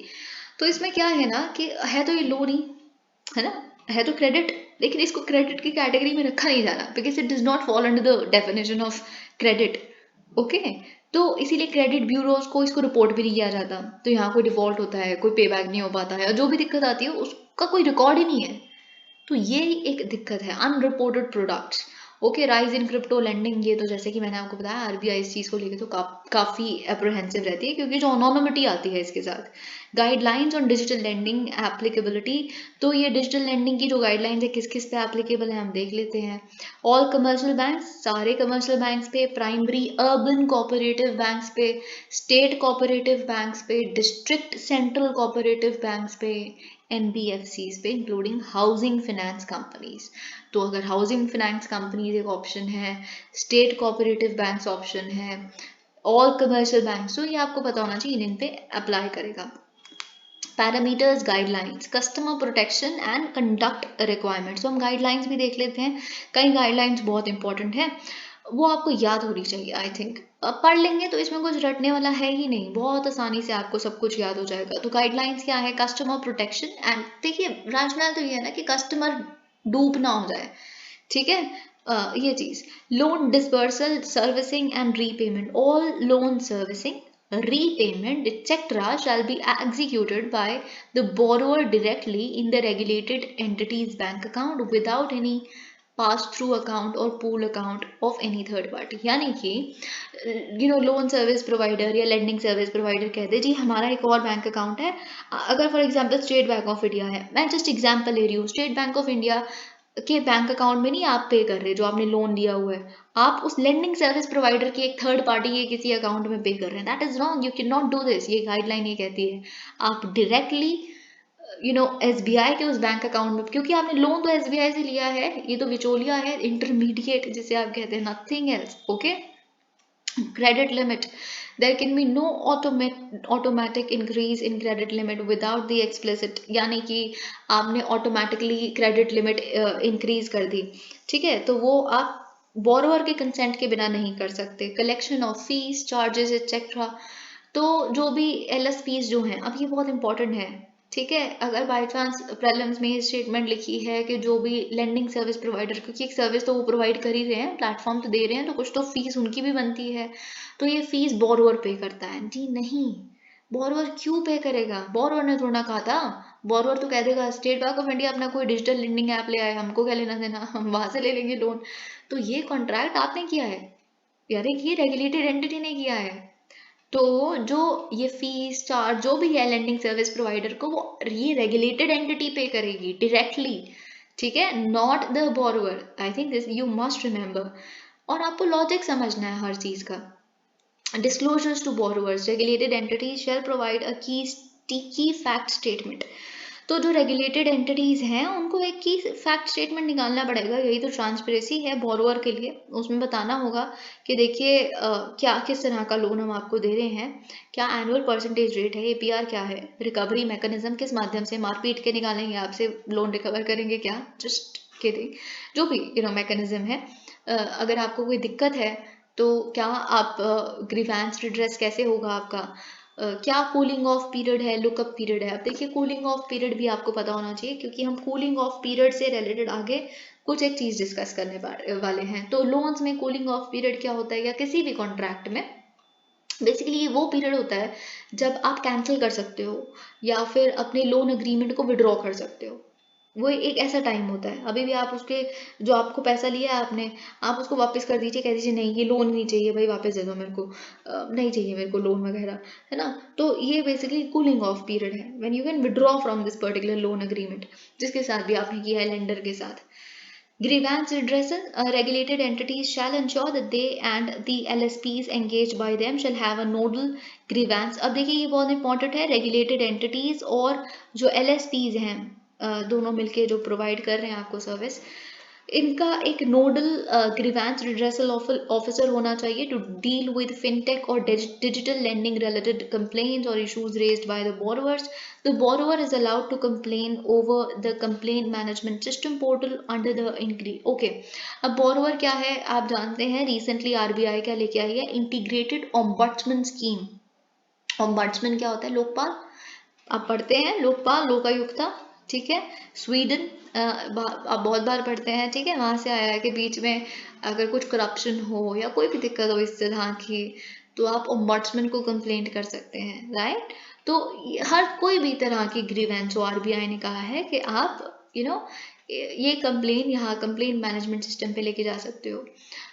ओके, तो ये चीज़ यहाँ पे लिखी है कि अगर आपका जो बैंक आपकी नहीं करके देता, रेगुलेटेड एंटिटी अगर उनका नोडल ग्रीवेंस ऑफिसर नहीं करके देता तो फिर आप हमारे पास आइए. अगर the bank does not resolve it within 30 days you come to us. You have integrated ombudsman scheme here. All right, we have the portal complaint management system.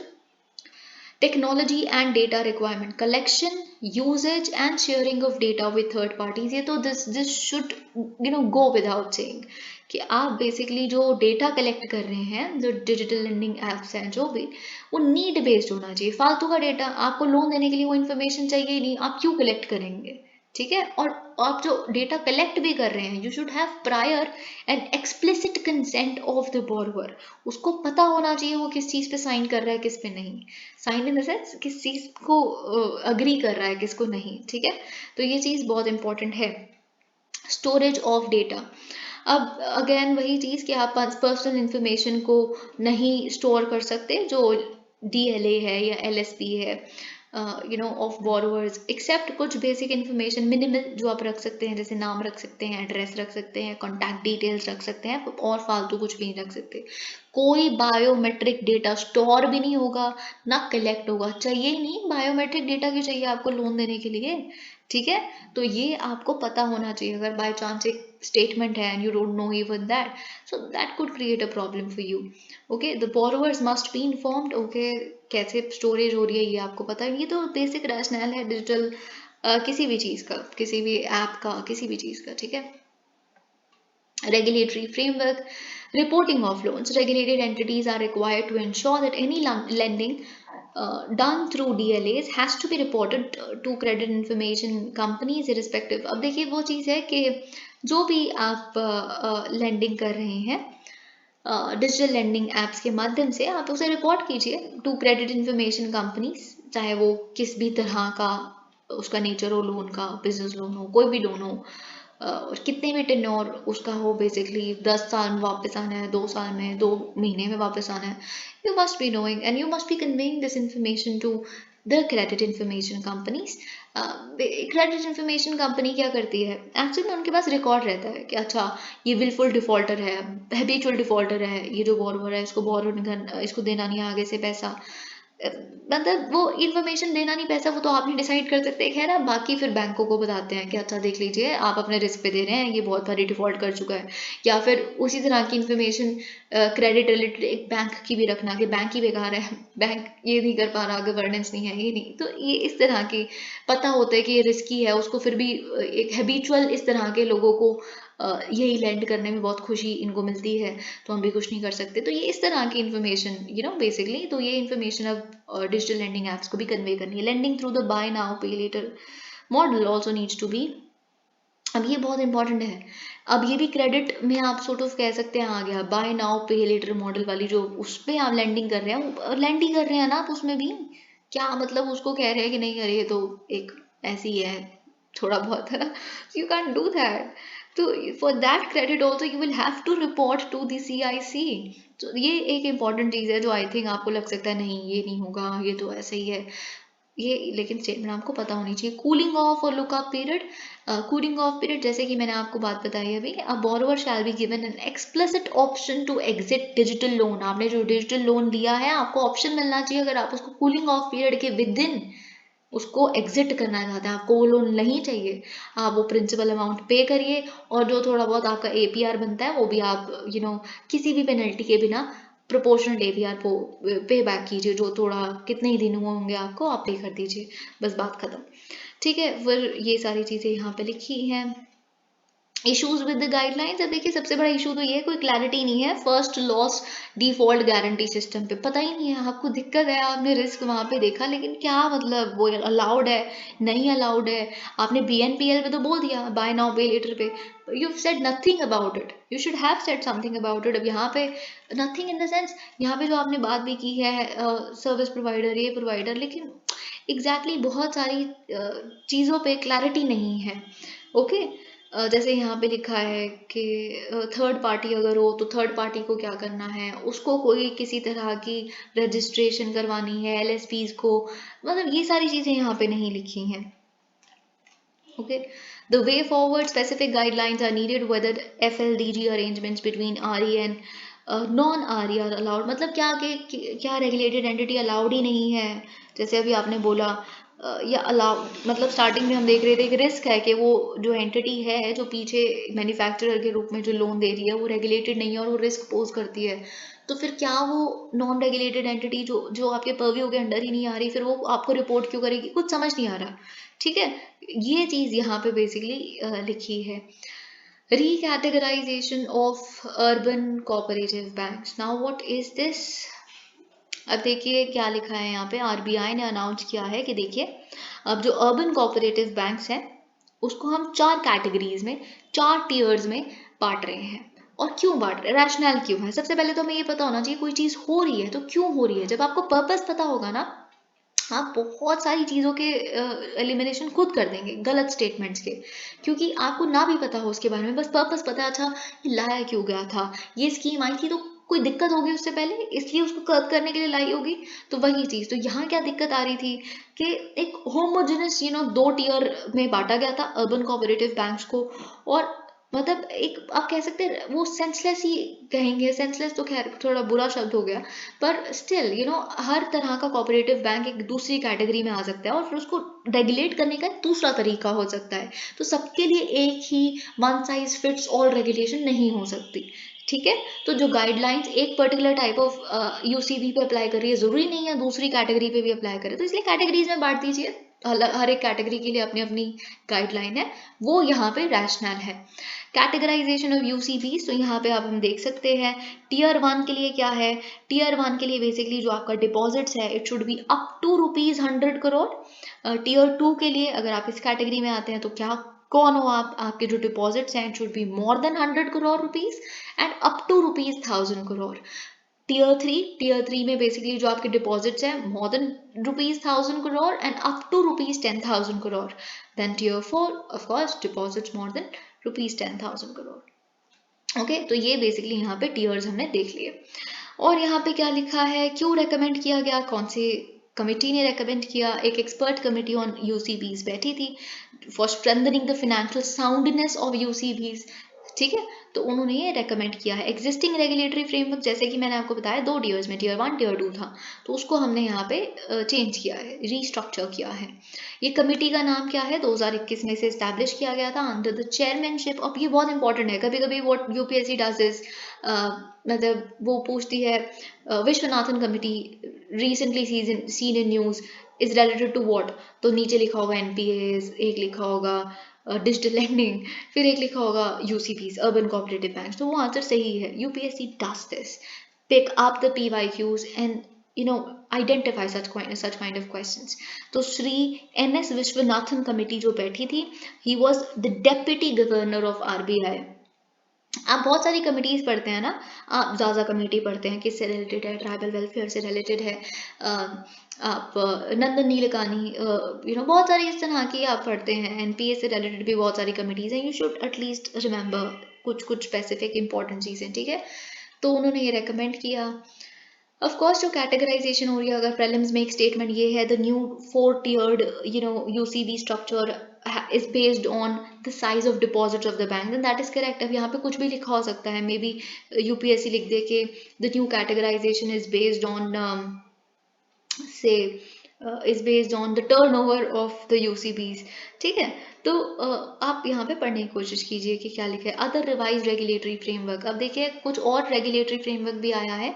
Net worth, जो टीयर 1 यूसीबीज हैं, टीयर 1 यूसीबीज जो हैं basically वो जो एक single district में operate कर रहे हैं, उनका जो मिनिमम नेटवर्थ है इट शुड बी ₹2 करोड़। देखिए वहां हमने डिपॉजिट्स देखा था, लेकिन यहाँ पे बोला जा रहा है कि जो टीयर 1 यूसीबीज हैं उनका जो नेटवर्थ है, नेटवर्थ क्या होता है, एसेट्स, नेट एसेट्स, ठीक है, तो वो आप 2 करोड़ है कम से कम।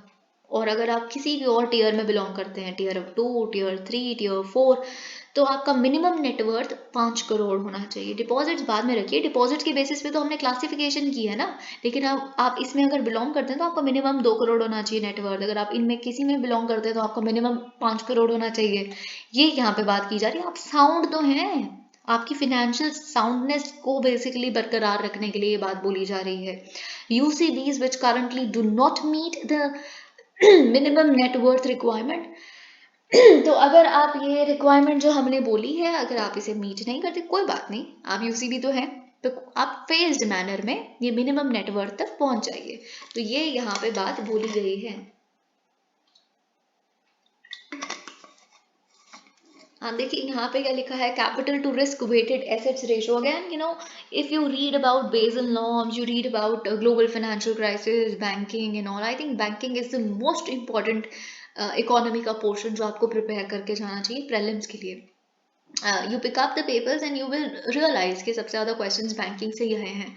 इनफैक्ट आप बाकी सब कुछ छोड़ दीजिए, बैंकिंग करके जाइए और बाकी सिर्फ करंट अफेयर्स पढ़ लीजिए। I think you don't need anything else उससे ज़्यादा। ठीक है, तो यहाँ पे जो CRAR है, यानी कि आपके जितने भी एसेट्स हैं आप उनके रिस्क को वे करके बेसिकली कुछ कैपिटल रखते हैं अपने पास, कुछ सिक्योरिटीज रखी हैं, कुछ इस तरह की चीज़ें जिसको आप बेसिकली बेच के फटाफट से क्राइसिस से रिकवर कर सकते हैं, डील कर सकते हैं अगर कल को कोई क्राइसिस हो भी गया। ठीक है, तो टीयर 1 यूसीबीज के लिए basically they shall maintain as hitherto a minimum CRAR of 9%। तो आपको 9% जो आपके रिस्क वेटेड एसेट्स हैं उतना आपको basically 9% that you will have to keep as capital. Okay, tier 1 के लिए कह रही हूँ मैं, क्योंकि आप छोटी आप कह सकते हैं। अब अगेन हम देखते हैं टीयर 2 टू टीयर 4 के लिए बेसिकली जो आपका CRAR है वो 12% ऑफ RWAs है, रिस्क वेटेड एसेट्स। तो बेसिकली एक बड़ी कंपनी है, बड़ी यहाँ पे तो खैर कोऑपरेटिव है, तो आपने किसी को भी अगर बेसिकली ज़्यादा लोगों को आप लोन दे सकते हैं ना, तो अगर आप फेल हुए तो बड़े सारे लोग आपकी वजह से फेल हो जाएंगे। तो that shouldn't be happening, so your requirement is more, आपको रिस्क वेटेड एसेट्स का 12% एज कैपिटल रखना पड़ेगा। ठीक है, तो अगर आपने अचीव नहीं किया कोई बात नहीं, do not worry for tier 2 to tier 4, do it in a phased manner, it's all right. So ये चीज़ यहाँ पे लिखी है, financially sound and well managed. अब यहाँ पे क्या है इसका मतलब, अगेन अगर आपके प्रीलिम्स में प्रश्न आ जाता है कि एक financially sound and well managed urban cooperative bank according to RBI is what, क्या होता है, तो यहाँ पे 4 क्राइटेरिया लिखा हुआ है जो फुलफिल करने होते हैं आपको अगर आपको फिनेंशियली साउंड और वेल मैनेज यूसीबी कहलाना है। तो आपका जो नेट NPA है it should not be more then 3%। अगर आप बेसिकली आपने कोई डिफॉल्ट नहीं किया होना चाहिए in the maintenance of cash reserve ratio and statutory liquidity, आप जानते हैं सब कुछ। ठीक है, SLR CRR, अपने पिछले फिनेंशियल ईयर में you shouldn't have defaulted in the maintenance of these two. Okay, आपका इंटरनल कंट्रोल सिस्टम साउंड होना चाहिए। अब देखिए इसका पैरामीटर क्या है, इंटरनल कंट्रोल सिस्टम के साउंड होने का, आपका कम से कम एटलीस्ट 2 प्रोफेशनल डायरेक्टर्स आपके बोर्ड पे होने चाहिए। द नंबर 4 इज आपका जो कोर बैंकिंग सोल्यूशन है CBS, it should have gotten fully implemented. Core banking solution क्या होता है, कोर बैंकिंग सोल्यूशन का मतलब होता है कि आप डिजिटली अपने प्रोडक्ट्स को प्रोवाइड कर पाते हैं, जैसे SBI का योनो कोर बैंकिंग सोल्यूशन। साथ ही में आप डिजिटली किसी इंसान को UPI पेमेंट करनी हो आपके बैंक के माध्यम से, वो तो सब में ही होनी चाहिए। ऐसा कौन सा बैंक है जिसके पैसे आप UPI से पे नहीं कर सकते, पेटीएम से नहीं कर सकते पैसा मंगवा के, तो वो एक बेसिक चीज़ है, वो तो प्रोवाइड करी ही होनी चाहिए। Framework is applicable to all primary urban cooperative banks. Rationale वही चीज़ जैसे कि मैंने आपको बताया था, हेटेरोजेनिटी है, उसको रिकॉग्नाइज कीजिए, अलग अलग डील करिए। अब देखिए यहाँ पे कुछ बहुत चीज़ें again, I think this is something you must be learning, reading and learning, so you don't need me here. तो यहाँ पे पर फिर भी मैं आपको फर्स्ट 2 पॉइंट्स बता देती हूँ। Prudential norm, regulatory approval, just let me check one thing.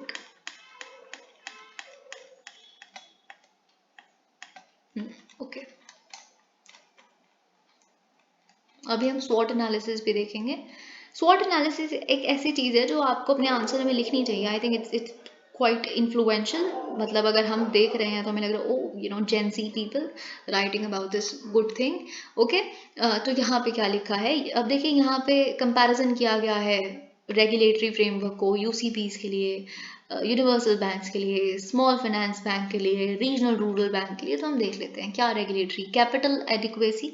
तो यूसीबीज के केस में बेसिकली बेसल 1 नॉर्म्स फॉलो होते हैं। बेसल 1 आप खुद सोचिए, बेसल 1 में क्या होगा ना, आप लॉजिक लगाइए। सबसे पहला ये एक बेसल नॉर्म है, तो इसमें अगर इस रिस्क को कर्ब करने के लिए, तो ज़्यादा से ज़्यादा आप सोच पाए होंगे क्रेडिट रिस्क के बारे में कि यही रिस्क है, क्योंकि वही रिस्क ग्लोबल फाइनेंशियल 2008 के क्राइसिस के समय भी दिख रहा था। तो आपने कहा कि ठीक है, capital has to be maintained only on credit risk दिख रहा है तो कैपिटल मेंटेन करिए। फिर थोड़ा और अगर कहीं पे बेसल 2 नॉर्म्स दिखा है तो क्रेडिट रिस्क के साथ साथ कोई और रिस्क को भी मेंटेन करने की आप सोचेंगे। फिर बेसल 3 नॉर्म्स जब तक हम पहुंचे तो आपको 4 रिस्क दिख गए कि क्रेडिट रिस्क है, मार्केट रिस्क है, ऑपरेशनल रिस्क है। तो जो यूनिवर्सल बैंक्स है, यूनिवर्सल बैंक्स के लिए आपको basically capital has to maintain for credit risk, market risk and operational risk. Okay, अगर आप स्मॉल फाइनेंस बैंक्स के बारे में बात करें, देखिए जो स्मॉल फाइनेंस बैंक्स है वो आते तो बेसल 2 नॉर्म्स के अंदर है, लेकिन इनको मेंटेन सिर्फ क्रेडिट रिस्क के लिए कैपिटल करनी पड़ती है। जो आरआरबीज है, देखिए ये आपको पता होना चाहिए, बड़ा आसान है लर्न करना, क्योंकि याद तो आपको करना ही पड़ेगा। जैसे regional rural banks under Basel 1, और अर्बन कोऑपरेटिव बैंक्स ये भी अंडर बेसल 1 है। यूनिवर्सल बैंक, क्योंकि यूनिवर्सल बैंक्स हैं तो यहाँ पे थोड़ा बढ़ जाता है सब कुछ, तो यू नो रिक्वायरमेंट्स। तो बेसल 3 नॉर्म्स कैपिटल के लिए जो मेंटेन करना है कैपिटल को, क्रेडिट रिस्क के लिए, मार्केट रिस्क के लिए, ऑपरेशनल रिस्क के लिए। अब यहाँ पे एस एफ बीस के केस में बेसल 2 नॉर्म्स है पर सिर्फ, अब ये आपको कैसे याद रखना है, क्योंकि स्मॉल फाइनेंस बैंक्स आए ही छोटी छोटी फाइनेंसेस के लिए है। ठीक है, I hope you understand that. तो इसीलिए यहाँ पे सिर्फ क्रेडिट रिस्क को मेंटेन करना, और फिर आप जानते भी हैं कि स्मॉल फाइनेंस बैंक में होता ही क्या है। ठीक है, ये सब कुछ आप जानते हैं, तो this is how you would learn. लेकिन अगर आपको यही नहीं पता कि credit risk, operational risk, market risk ये होता क्या है, तो मैं आपको बहुत ब्रीफली अगर बताऊं, तो क्रेडिट रिस्क तो आपको क्रेडिट के शब्द से ही पता चल रहा है, लोन है ना, लोन देना किसी को और लोन वापस ना आने का रिस्क है। ठीक है, सो ये वही बात है यहाँ पे, if there is a probability that the borrower would not pay you back, है ना। ये सारी चीजें basically comes in credit risk, so you will maintain something for that, provisioning जिसे हम कहते हैं। ठीक है, फिर दूसरा आता है मार्केट रिस्क। मार्केट रिस्क का मतलब क्या होता है, ऐसे you anticipate, also you assume, that we see adverse price movements lately, and we can we can see losses in the coming time. So we can see, for example, bank के लिए market risk क्या होगा, for example bank ने, what do I tell you, bank ने कुछ shares खरीदे हुए हैं, so decline in the price of the shares or say bonds, तो वो बेसिकली बैंक के लिए आप कह सकते हैं, बैंक के लिए एक मार्केट रिस्क हो सकता है। ओके, जो बैंक ने बेसिकली शेयर्स खरीदे हैं उसके लिए। ऑपरेशनल रिस्क क्या होगा, ऑपरेशनल रिस्क होता है, अगेन अगेन यहाँ पे थोड़ा सा अपना लॉजिक लगाइए, जब एक बैंक सही परफॉर्म नहीं कर रहा, गवर्नेंस सही नहीं है, गवर्नेंस प्रैक्टिसेस सही नहीं है, कुछ करप्शन हो सकता है, मे बी इंटरनल फ्रॉड हो सकता है, जैसे पंजाब नेशनल बैंक में, तो एक ये होता है ऑपरेशनल रिस्क। ठीक है, आप आई थिंक हर चीज आपको टर्मिनोलॉजी खुद समझा देती है। फिर आते हैं एक और रिस्क जो यहाँ मेंशन नहीं है, जो बेसल 3 नॉर्म्स में है, liquidity risk. It refers to the possibility कि एक बैंक है, शायद उसके पास सफिशिएंट लिक्विडिटी होल्ड ही नहीं कर रहा हो, क्या पता उसके पास जो फंड्स हैं वो लिक्विड ही नहीं है। लिक्विड फंड का मतलब क्या है, जिसे आप बड़ी इंस्टेंटली आपने उसको अवेल करके, एक्सेस करके, उसको फॉर एग्जांपल बेच के या उसको किसी को दे के आप किसी क्राइसिस से डील कर सकते हैं। अब एक एक आपकी प्रॉपर्टी है, आपने कहीं पे घर खरीदा हुआ है, पैसे आपके पास है नहीं है, पैसे 100 रुपए हैं, वैसे 2 करोड़ की आपके पास प्रॉपर्टी है, तो लिक्विड क्या है इसमें, 100 रुपए है ना, जो आप उसको कहाँ ग्राहक ढूंढेंगे, रातों रात तो आपका बिक नहीं जाएगा घर वो, और फिर किसी क्राइसिस से डील करेंगे। तो ये लिक्विडिटी रिस्क होता है, कितना फंड जो है आप होल्ड कर रहे हैं वो लिक्विड है नहीं है, ये सारी बातें, ठीक है। About cooperative banks, now see the rational of being a cooperative bank, कि आप क्या है, ये एक कमर्शियल बेसिस पे नहीं चलता, यहाँ पे जो कस्टमर्स हैं they are also its owners, okay, this is the rational of a particular cooperative bank, right. तो ये चीज़ यहाँ पे लिखी है that it belongs to the members, हर मेंबर बेसिकली यहाँ पे एक ओनर होता है। रजिस्ट्रेशन यूसीबीज आर प्राइमरली, अब ये बहुत इंपॉर्टेंट है, आपको ये चीज़ पता होनी चाहिए, क्योंकि आप जानते हैं multi state cooperative amendment bill भी आया है, एक जॉइंट कमेटी के पास भी चला गया एंड ऑल ऑफ दैट। तो यूसीबीज के बारे में, they are primarily registered as cooperative societies under the provisions of either, किसी भी एक्ट के अंडर हो सकता है, अगर एक स्टेट के ही पर्टिकुलर एरिया में है, फैला नहीं हुआ 2 स्टेटों में, 4 स्टेट्स में, ठीक है, तो वो एक स्टेट कोऑपरेटिव सोसाइटीज एक्ट के तहत रजिस्टर किया जाएगा। या फिर अगर ज़्यादा स्टेट्स में फैला हुआ है तो multi state cooperative societies act 2002 का जो एक्ट है उसमें, ठीक है। सो ये चीज़, अब रेगुलेशन, ये तो हमने रजिस्ट्रेशन देखी है, रेगुलेट कौन करेगा, रेगुलेट कौन करेगा, अब रेगुलेशन स्प्लिट है, ठीक है। आरबीआई भी थोड़ा रेगुलेट करती है, थोड़ा सा स्टेट और सेंट्रल गवर्नमेंट भी करती है, डिपेंड्स ना, मल्टी स्टेट है तो सेंटर करेगी, सिंगल स्टेट है तो स्टेट करेगी, ठीक है। तो और साथ ही में अगर हम स्मॉलर कोऑपरेटिव बैंक्स की बात करें तो उसमें नबार्ड और स्टेट गवर्नमेंट के बीच में आप कह सकते हैं कि रेगुलेशन स्प्लिट होती है, तो ये चीज़ आपको पता होनी चाहिए। अब यहाँ पे भी लिखा है कि अगर से आरबीआई के रेगुलेटरी एम्बिट में आ रहे हैं यूसीबीज, तो कौन से एक्ट के तहत आता है, banking regulation act 1949 and banking laws cooperative societies act 1955। और साथ ही में अगर हम urban and multi state cooperative banks की बात करें तो उसमें कुछ स्प्लिट नहीं होता मतलब आप सोच ही सकते हैं, उसमें there is no split flute nothing, इसमें डायरेक्ट सुपरविजन जो होती है आरबीआई की, ठीक है। तो ये चीज़ आपको पता होनी चाहिए, अर्बन कोऑपरेटिव बैंक्स और multi state cooperative banks, they are under the direct supervision of RBI. अगर हम स्वॉट एनालिसिस करें, अब यहाँ पे देयर हैज टू बी, ताकि मैं आपको रेफरेंस दे पाऊँ कि हम ये क्यों बेसिकली पढ़ रहे हैं, खैर देख लेते हैं स्वॉट एनालिसिस क्या होता है। अगर हम यूसीबी का स्वॉट एनालिसिस करें, स्वॉट का मतलब क्या है, S stands for strengths, W stands for weakness, O stands for opportunities, T stands for threats. तो स्ट्रेंथ क्या होती है एक अर्बन कोऑपरेटिव बैंक की, कि इनका बेसिकली जो बिजनेस है, फोकस है वो स्मॉल कस्टमर्स पे है ना, you're oriented towards serving the small customers, you have flexibility of operations, you've gotten your business tailored to the local conditions, and you have the ability to quickly design products जो आपकी demand होगी, जो मांग होगी local conditions की। High customer loyalty है, क्योंकि जो कस्टमर्स की बेसिकली क्योंकि कस्टमर ही तो ओनर है ना, तो फिर जो कस्टमर की, ऑब्वियसली जो कस्टमर की डिमांड है, उनका जो ऑब्जेक्टिव है, एम है, वही आपका एम है, तो higher customer loyalty this way. तो ये होगी स्ट्रेंथ। वीकनेस देख लेते हैं, वीकनेस क्या है, इनएडिक्वेट venues for raising capital and even greater difficulty in raising capital during stress. Stress होना बहुत, थोड़ा संभावना ज़्यादा बढ़ जाती है, फिर स्ट्रेस होता है तो इनको कोई लोन नहीं देता, इनको बचाने के लिए बहुत कम लोग हैं जो आगे आते हैं। इंस्टेंस सरकार की मैं बात कर रही हूँ, काफ़ी मुश्किलात होती हैं, ठीक है।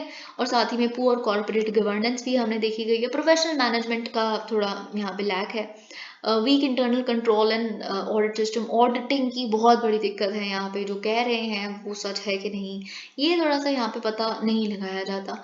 स्मॉल एरिया ऑफ ऑपरेशन, क्योंकि बहुत ही कम एरिया में ऑपरेट करते हैं, तो बड़ा बनना, एक्सपैंड करना, ये थोड़ा शायद सोचते नहीं है। अगर नहीं एक्सपैंड करेंगे तो फंड नहीं आएगा, तो हाई स्किल्ड मैन पावर कहाँ से आएगी, या फिर आईटी इंफ्रास्ट्रक्चर कैसे डेवलप होगा या इंप्रूव होगा। Okay, opportunities, O stands for opportunities. Opportunities क्या है, एक बहुत अनटैप्ड मार्केट है जो अभी तक इन्होंने सोची नहीं है कि अच्छा ये भी हमारे कस्टमर्स हो सकते हैं। जैसे स्मॉल बोरवर्स जो छोटे छोटे से, फॉर एग्जांपल बहुत ही छोटा कुछ लेवल का बिजनेस कर रहे हैं, self employment, they should be catering to them, that's an opportunity.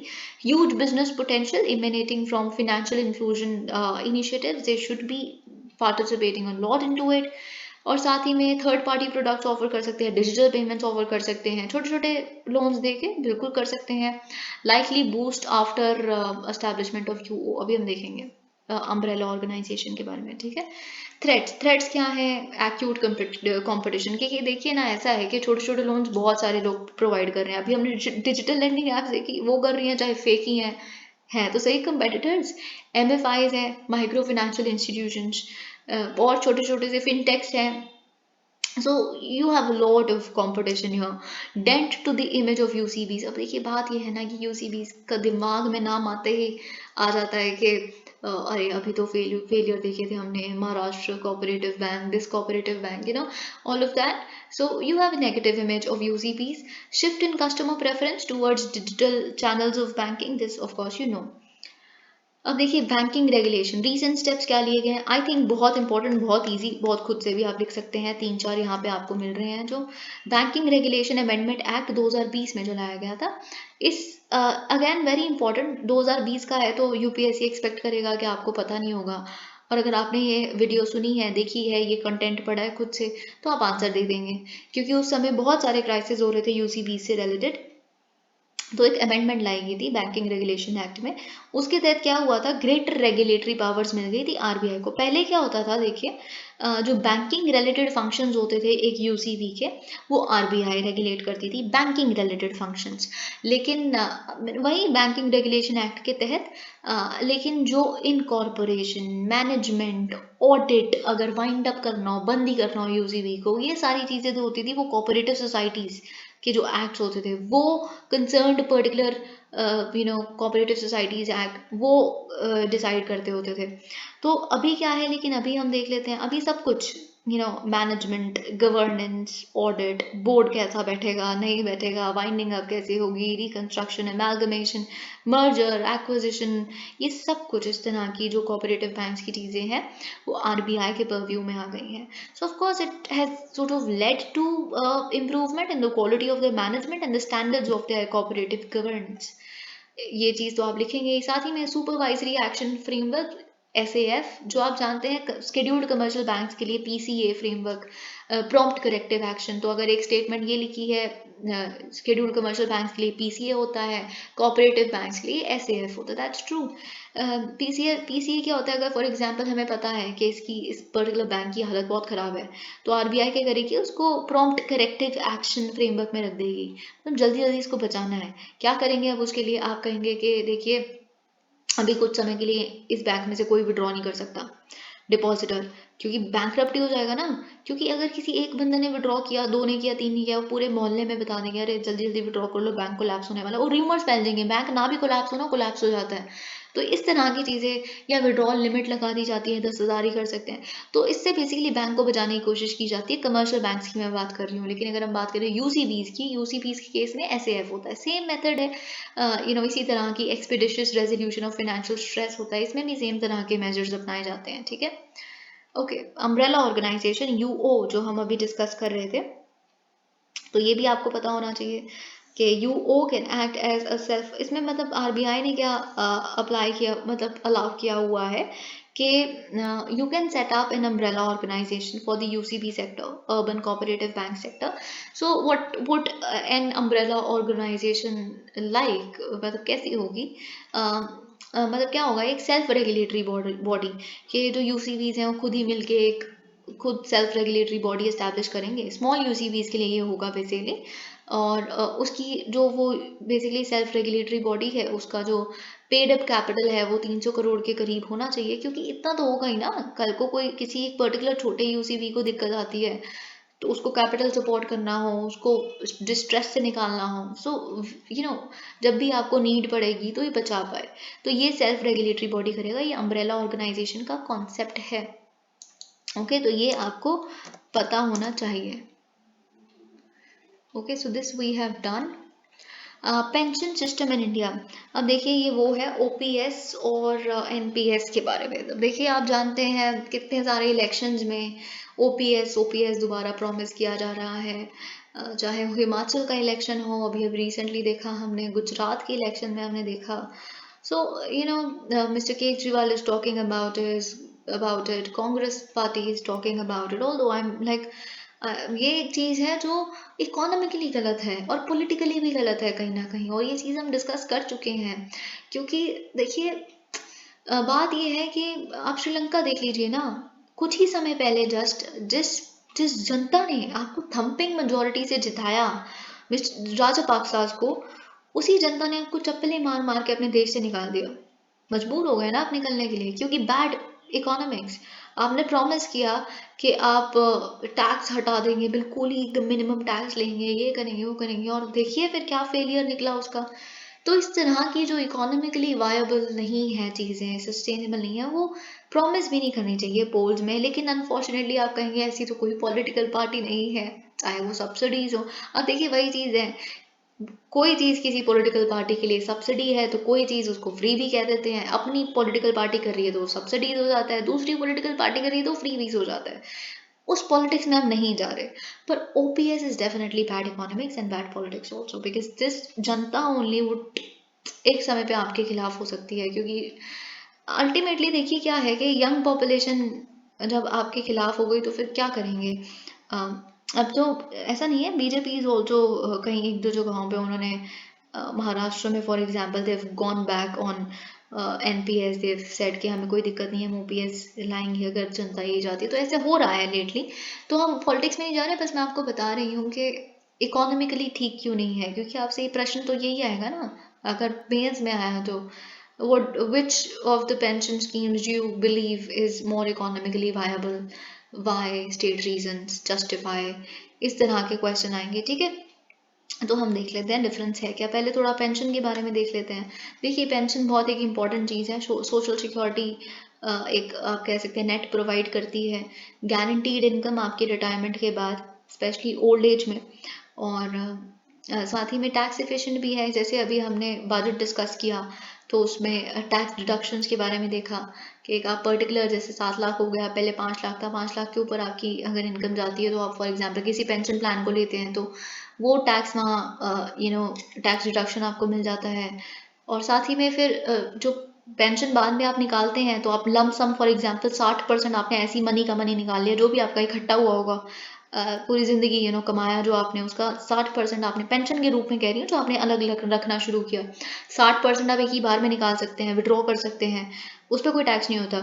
और बाकी 40% है वो एन्युटी स्कीम में जाता है। एन्युटी क्या होता है कि एक ऐसे फंड से में चला गया जिससे क्या होगा, मंथली आपको पूरी ज़िंदगी जितनी आपकी है 1500 15,000 ऐसे आता रहे। ठीक है, तो ये बेसिकली यहाँ पे होता है in most cases the employers. अब देखिए क्या है, हम देख लेते हैं यहाँ पे।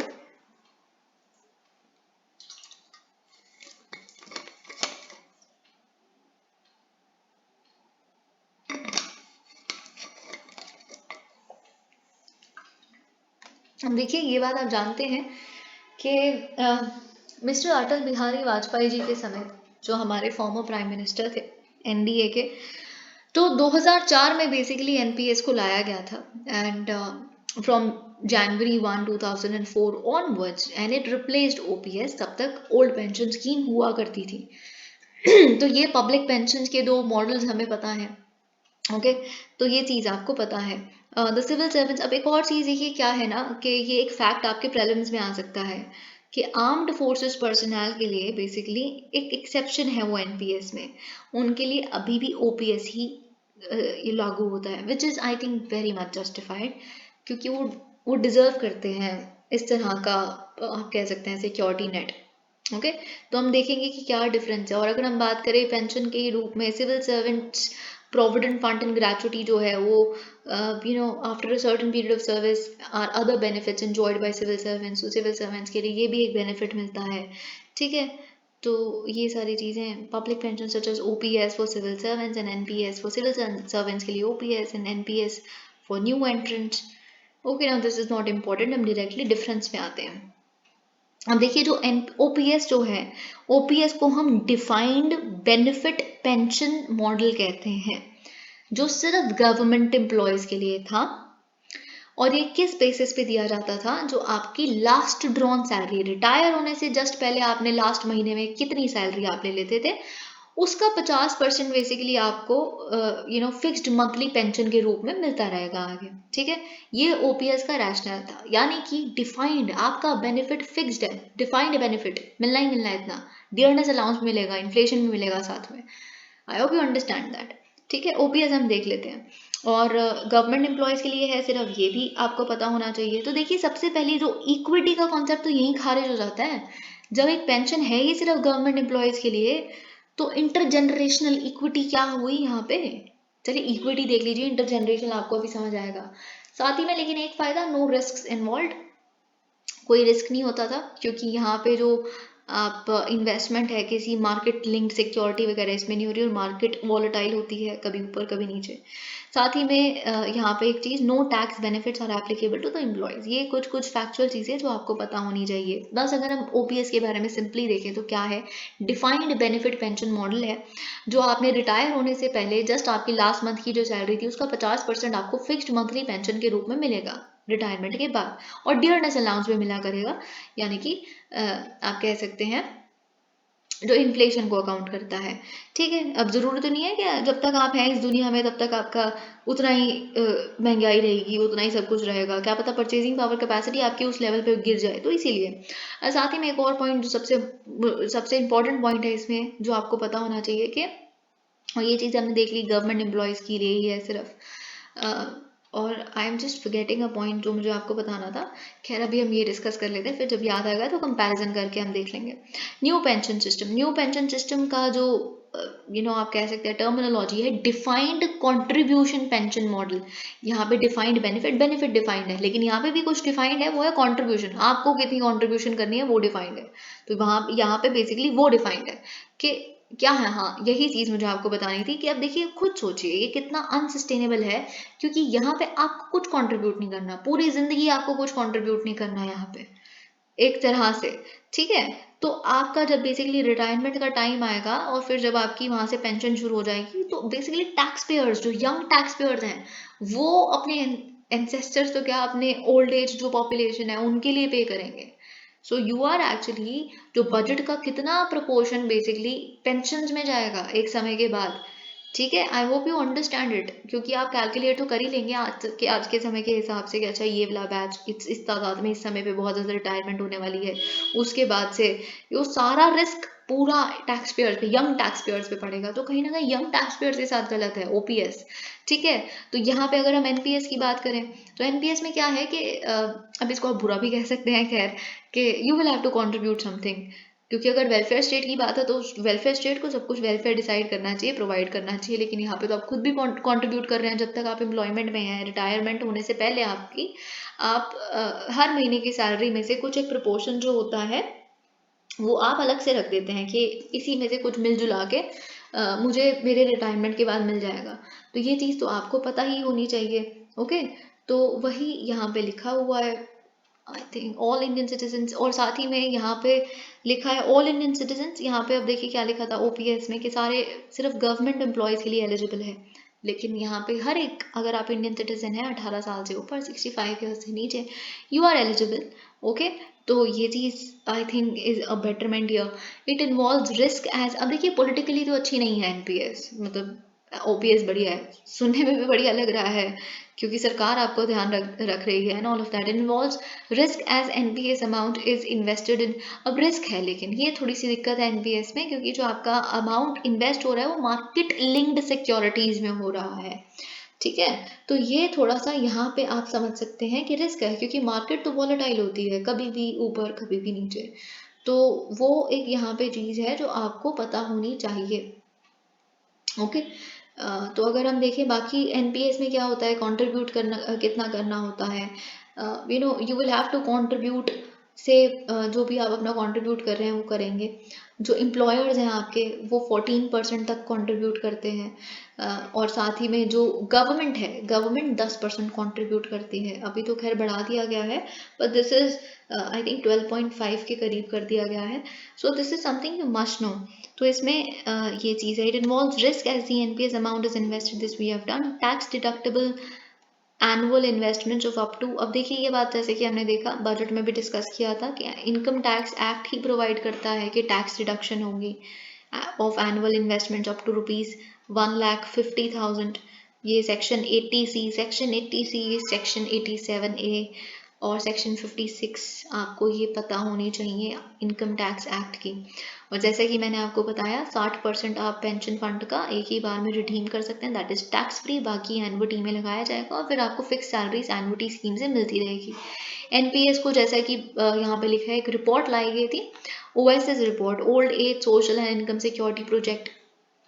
क्योंकि जो क्यों लाई गई थी, बेसिकली अनऑर्गेनाइज सेक्टर जो था उनको कुछ नहीं मिल रहा था, तो उनके लिए ये रिपोर्ट लाई गई थी, कमेटी बिठाई गई थी और फिर रिपोर्ट आई थी। ठीक है। और साथ ही में हम यहाँ पे देखें कि उस समय भी सरकार को समझ आने लगा था कि पेंशन लाइबिलिटी बहुत बढ़ती जा रही है सरकार के ऊपर, पूरा हमें ही फंड करना है रिटायर जब हो जाएंगे कोई employees, government employees. So this is not a good thing. An unsustainable nature of OPS as pension liabilities kept climbing। और ये एक बहुत बड़ा longevity risk जिसे हम कहते हैं, ये आपसे पूछा जा सकता है प्रीलिम्स में या फिर मेंस में भी आ सकता है कि लाइफ एक्सपेक्टेंसी क्योंकि बढ़ती जा रही है, तो आपको पता है कि एक इंसान रिटायर होने के बाद बहुत सालों तक जिएगा, तो उतने साल तक सरकार को बेसिकली उसका ध्यान रखना है, तो ओपीएस वहाँ तो अनसस्टेनेबल हो जाती है।